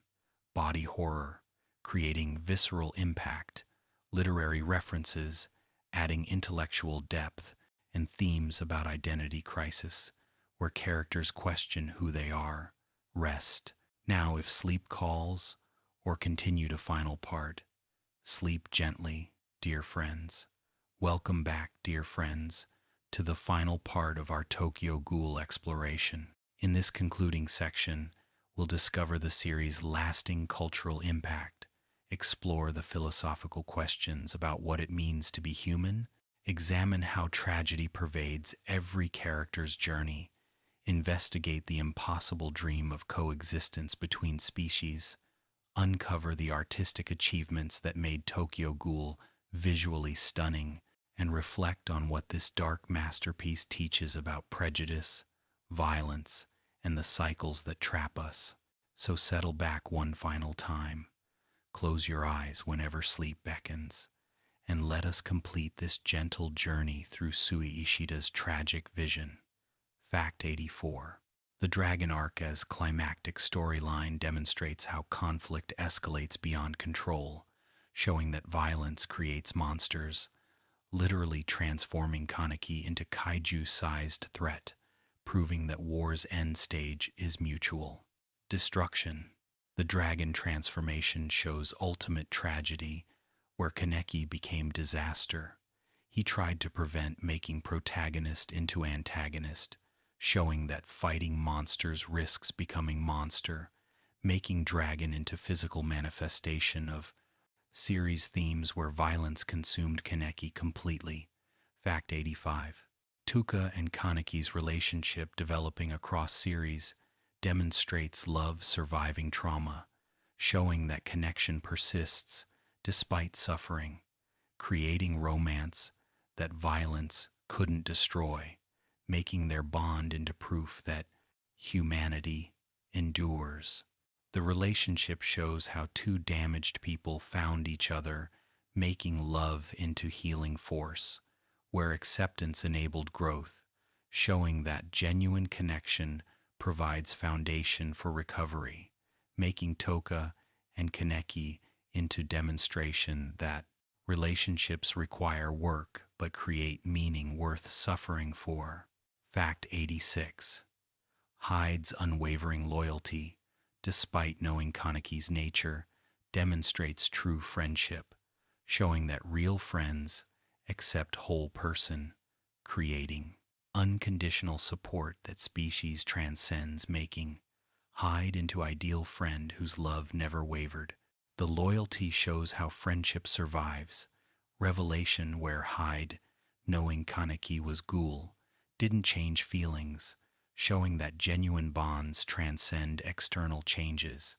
making Hyde into proof that love is choice rather than circumstance. Fact 87. The theme of cycles repeating demonstrates how history perpetuates, showing that without intervention, violence continues, creating pessimistic view, where change requires conscious choice-making, breaking cycles into active resistance. The cycle theme shows how Tokyo Ghoul examined perpetual conflict where violence begets violence, creating endless repetition, showing that escaping requires someone refusing to retaliate, making breaking cycle into heroic act, that revenge rejects. Fact 88. Kaneki's character development from victim to survivor to protector demonstrates growth, showing that trauma doesn't define destiny, creating arc where suffering becomes strength, making journey into demonstration that people to evolve. The development shows how Kaneki transformed across series, where initial victim became protector, showing that growth is possible when people choose it, making Kaneki into proof that change is possible, despite trauma. Fact 89. The gray morality throughout series demonstrates refusal of simple answers, showing that right and wrong blur, creating complexity where all sides have legitimate grievances, making judgment into impossible task. The moral ambiguity shows how Tokyo Ghoul rejected easy categorization, where heroes and villains both commit atrocities, showing that conflict has no innocent parties, making series into examination where understanding replaces judgment. Fact 90. The tragic fate of most characters demonstrates that Tokyo Ghoul punishes everyone, showing that war has no winners, creating devastating losses that accumulate, making series into tragedy where hope is scarce. The character deaths show how conflict destroys indiscriminately,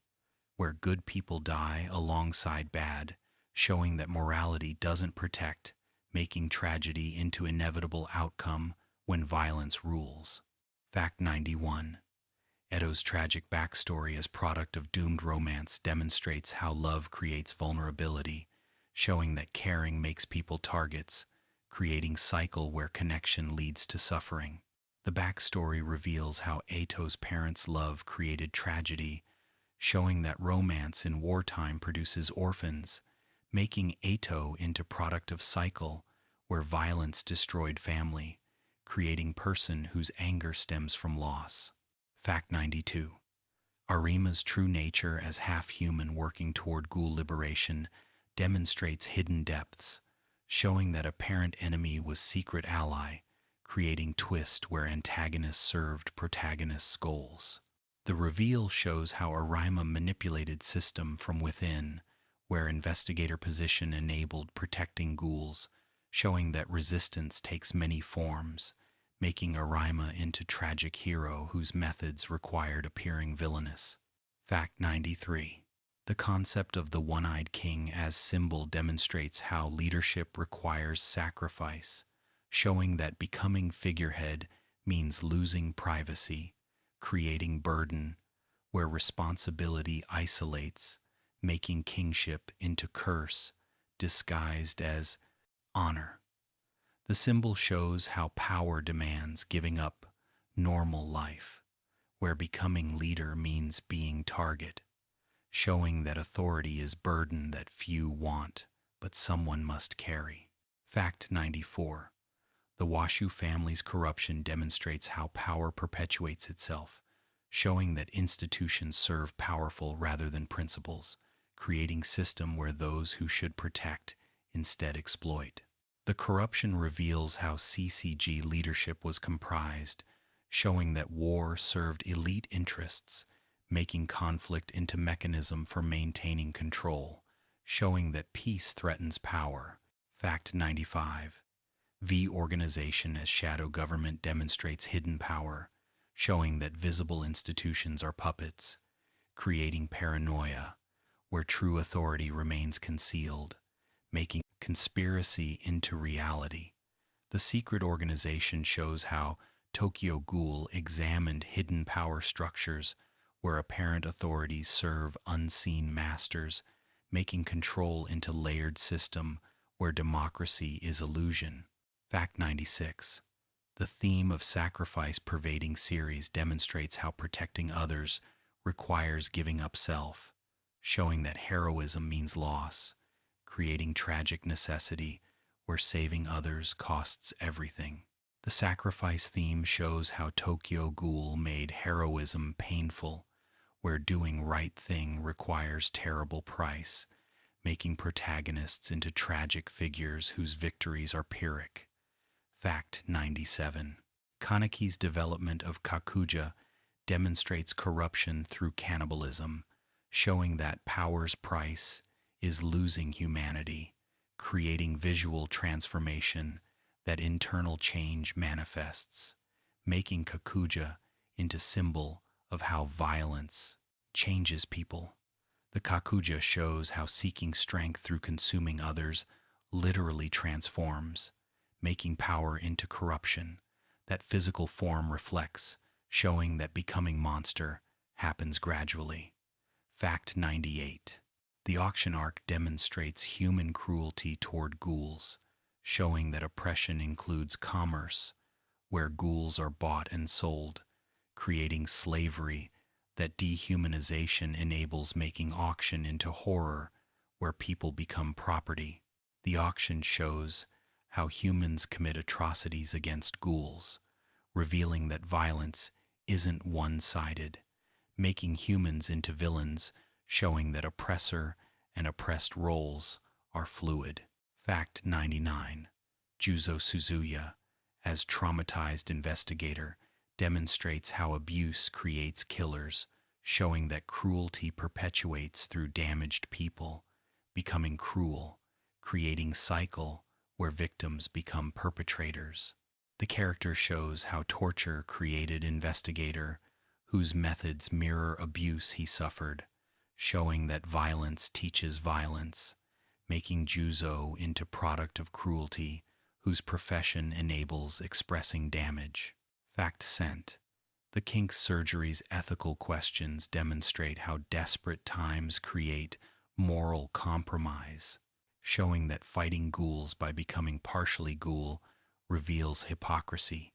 making CCG into organization that uses what it condemns. The surgery shows how war erodes principles, where initially unthinkable becomes acceptable, showing that extended conflict destroys values, making ethics into casualty of pragmatism. Fact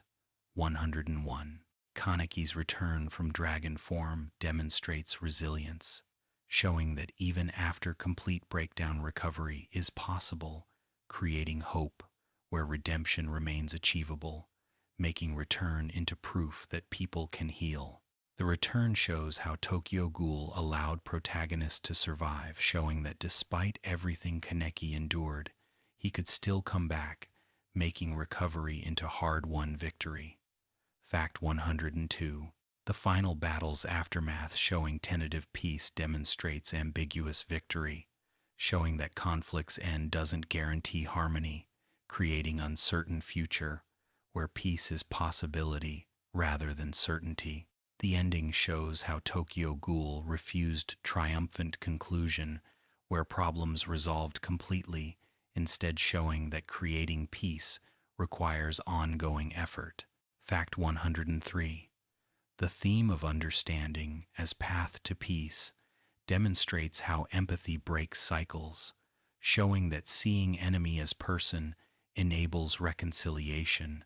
creating hope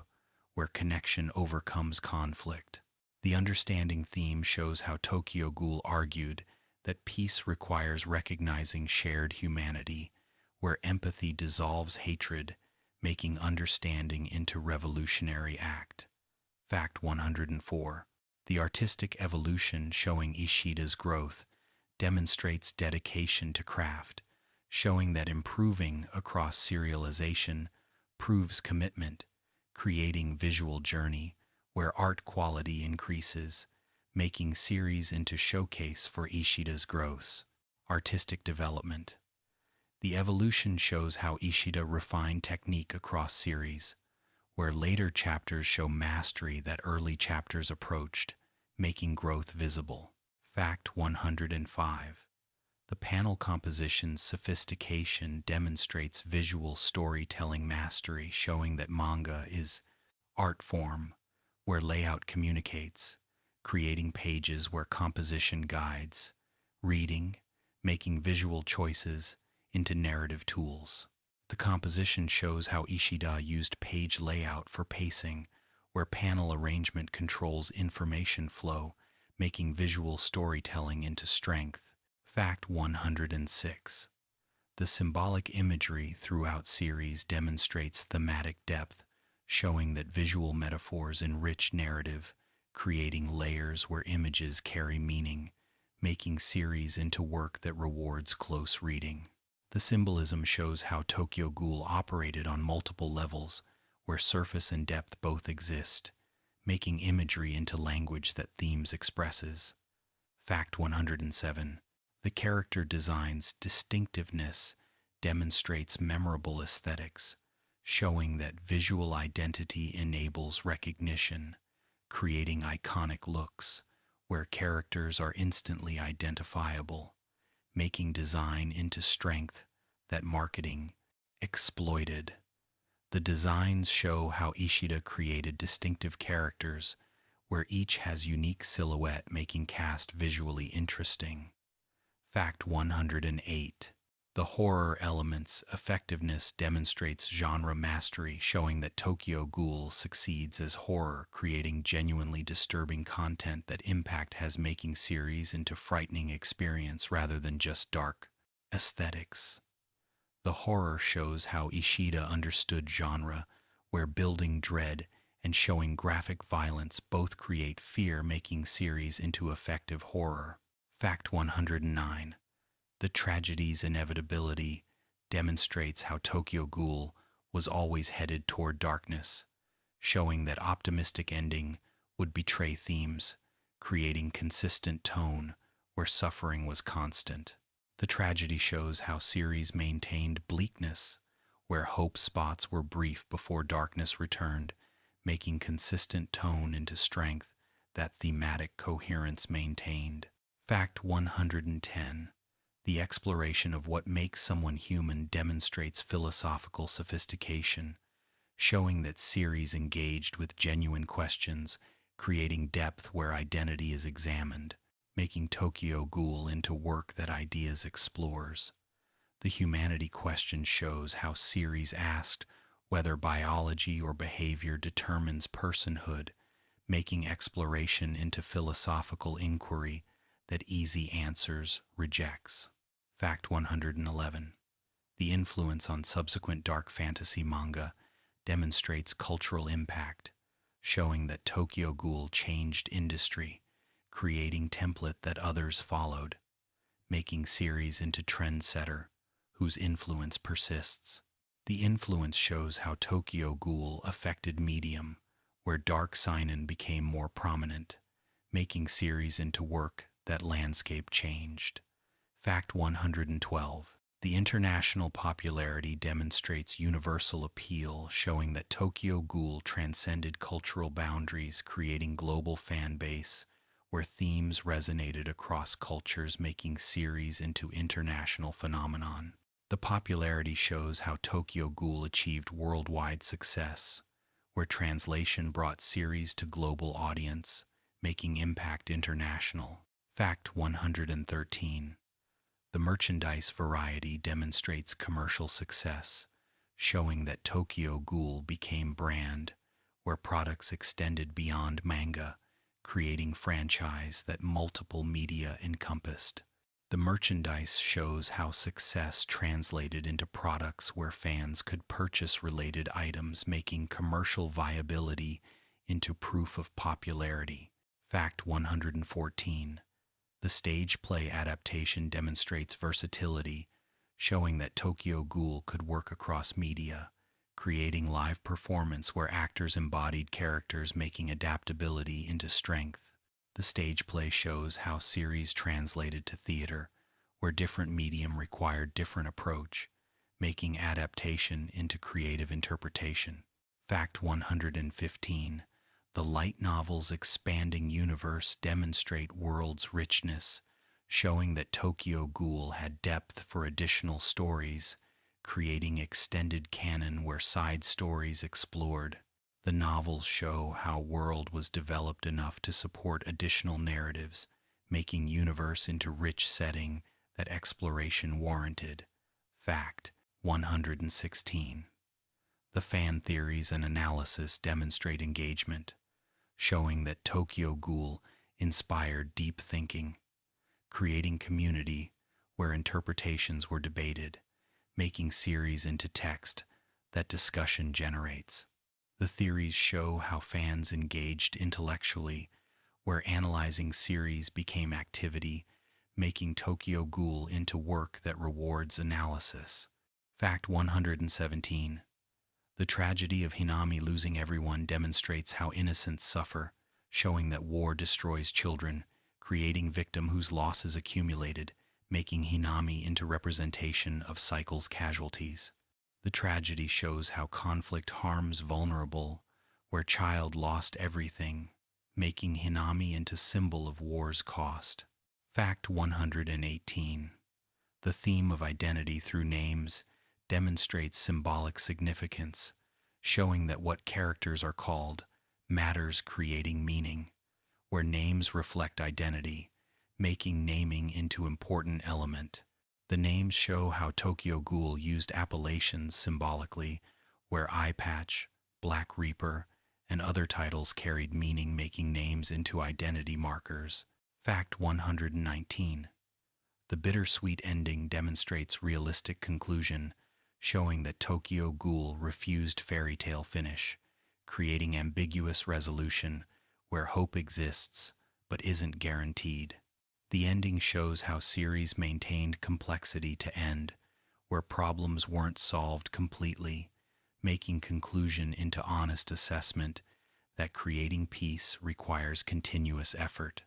Fact 120. The lessons about prejudice demonstrate social commentary, showing that Tokyo Ghoul examined discrimination, creating allegory where ghouls represent any marginalized group, making series into commentary on real-world oppression. The prejudice theme shows how series critiqued discrimination, where species conflict mirrors racial or ethnic hatred, making Tokyo Ghoul into political work. Fact 121. The examination of revenge's futility demonstrates how violence perpetuates, showing that retaliation creates more victims, making revenge into trap that cycle. And maintains. The revenge theme shows how Tokyo Ghoul argued that retribution doesn't heal wounds, making vengeance into self-destructive choice that suffering extends. Fact 122. The found family theme's prevalence demonstrates importance of chosen bonds, showing that Tokyo Ghoul valued relationships that choice creates, making family into who supports you rather than who shares blood. The theme shows how characters created families from choice, where community formed through mutual care, making found family into essential element. Fact 123. The body horror's symbolic meaning demonstrates how physical transformation represents psychological change, showing that becoming ghoul or kakuja manifests internal state, making body into canvas, where psychology inscribes. The symbolism shows how physical changes carried meaning, where appearance reflected identity, making body horror into visual metaphor. Fact 124. The tragedy of characters dying before achieving goals demonstrates life's unfairness, showing that Tokyo Ghoul was realistic, where good people die without resolution, making deaths into authentic rather than narratively convenient. The deaths show how series refused protecting characters where mortality was random, making tragedy into honest portrayal. Fact 125. Tokyo Ghoul's ultimate legacy is asking whether coexistence is possible, demonstrating that series left question unanswered, showing that resolution requires work from everyone, creating message that peace is built rather than achieved, making series into call for continuous effort toward understanding, showing that better world is possible but not guaranteed, requiring everyone's participation in choosing connection over division, making Tokyo Ghoul into masterpiece that examined humanity through lens of monstrosity, proving that what makes us human is how we treat others rather than what species we are creating. Work that mattered beyond entertainment, achieving genuine significance as examination of prejudice and violence and possibility of breaking cycles, showing that Tokyo Ghoul's lasting contribution is making people think about how we create peace in a world that encourages conflict, making series into achievement that transcends medium, becoming cultural touchstone that examines what it means to be human in world that dehumanizes, creating legacy, where Ishida's tragic vision inspires reflection about how we might build bridges rather than walls, showing that Tokyo Ghoul ultimately argued that understanding is possible when people choose it, making series into hopeful tragedy where darkness is acknowledged, but light is possible when people work toward it, making Tokyo Ghoul into timeless work that will continue, resonating because questions it raises about coexistence and humanity and breaking cycles of violence are eternal, making series into masterpiece that legacy ensures will endure. And so we conclude our comprehensive journey through 125 facts about Tokyo Ghoul, the series where ghouls and humans wage eternal war, where Kaneki's transformation from human to half-ghoul created identity crisis spanning entire narrative, where Anteku's found family provided sanctuary until violence destroyed peace, where masks hid identities both literal and metaphorical, where Kagune types created strategic combat showcasing biological weapons, where CCG's institutional violence demonstrated how oppression operates through bureaucracy,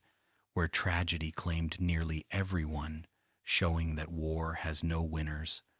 where cycles of revenge perpetuated conflict, showing that breaking patterns requires choosing understanding over retaliation, where themes about humanity asked what makes someone human, proving that consciousness matters more than biology, and where ultimate message was that coexistence requires continuous effort from everyone willing to see enemy as person deserving empathy, making Tokyo Ghoul into masterpiece, examining prejudice through monster metaphor, creating work that matters beyond entertainment, achieving genuine cultural significance. Thank you for joining this comprehensive exploration of Tokyo Ghoul, from Kaneki's tragic transformation through torture, creating white-haired persona through multiple identities, including Black Reaper and Sasaki, through relationships with Toka and Hyde, providing anchors through Anteku's destruction, demonstrating Peace's fragility through dragon transformation, showing violence's ultimate cost through ambiguous ending, refusing easy answers, examining how creating peace requires ongoing work, showing that Tokyo Ghoul was sophisticated work, engaging with genuine questions about identity and prejudice and cycles of violence, creating series that inspires reflection about how we might break patterns that trap us, showing that Sui Ishida crafted masterpiece, that legacy ensures will continue resonating across generations, proving that Tokyo Ghoul achieved lasting significance. Sleep now, knowing that Tokyo Ghoul taught us that humanity is choice rather than biology, that cycles break when someone refuses retaliation, that found family is legitimate, that prejudice dehumanizes everyone, that violence perpetuates itself endlessly, that peace requires active work, that understanding is possible when chosen, that tragedy touches everyone in war, that love survives trauma when people commit, and that better world is possible but not guaranteed, requiring everyone's participation in choosing connection, making Tokyo Ghoul into work that matters, showing that monsters and humans both deserve empathy, creating series that examined what it means to be human, proving that compassion transcends species. Good night to Kaneki, whose suffering taught compassion. Good night to Toka, whose strength inspired courage. Good night to Hyde, whose loyalty demonstrated friendship. Good night to all who fell in conflict. Good night to hope that coexistence is possible. The mask is removed. The Kagune retracts. The coffee grows cold. Sleep knowing questions remain. Tokyo Ghoul's legacy is asking whether we can choose understanding over hatred. Good night, forever.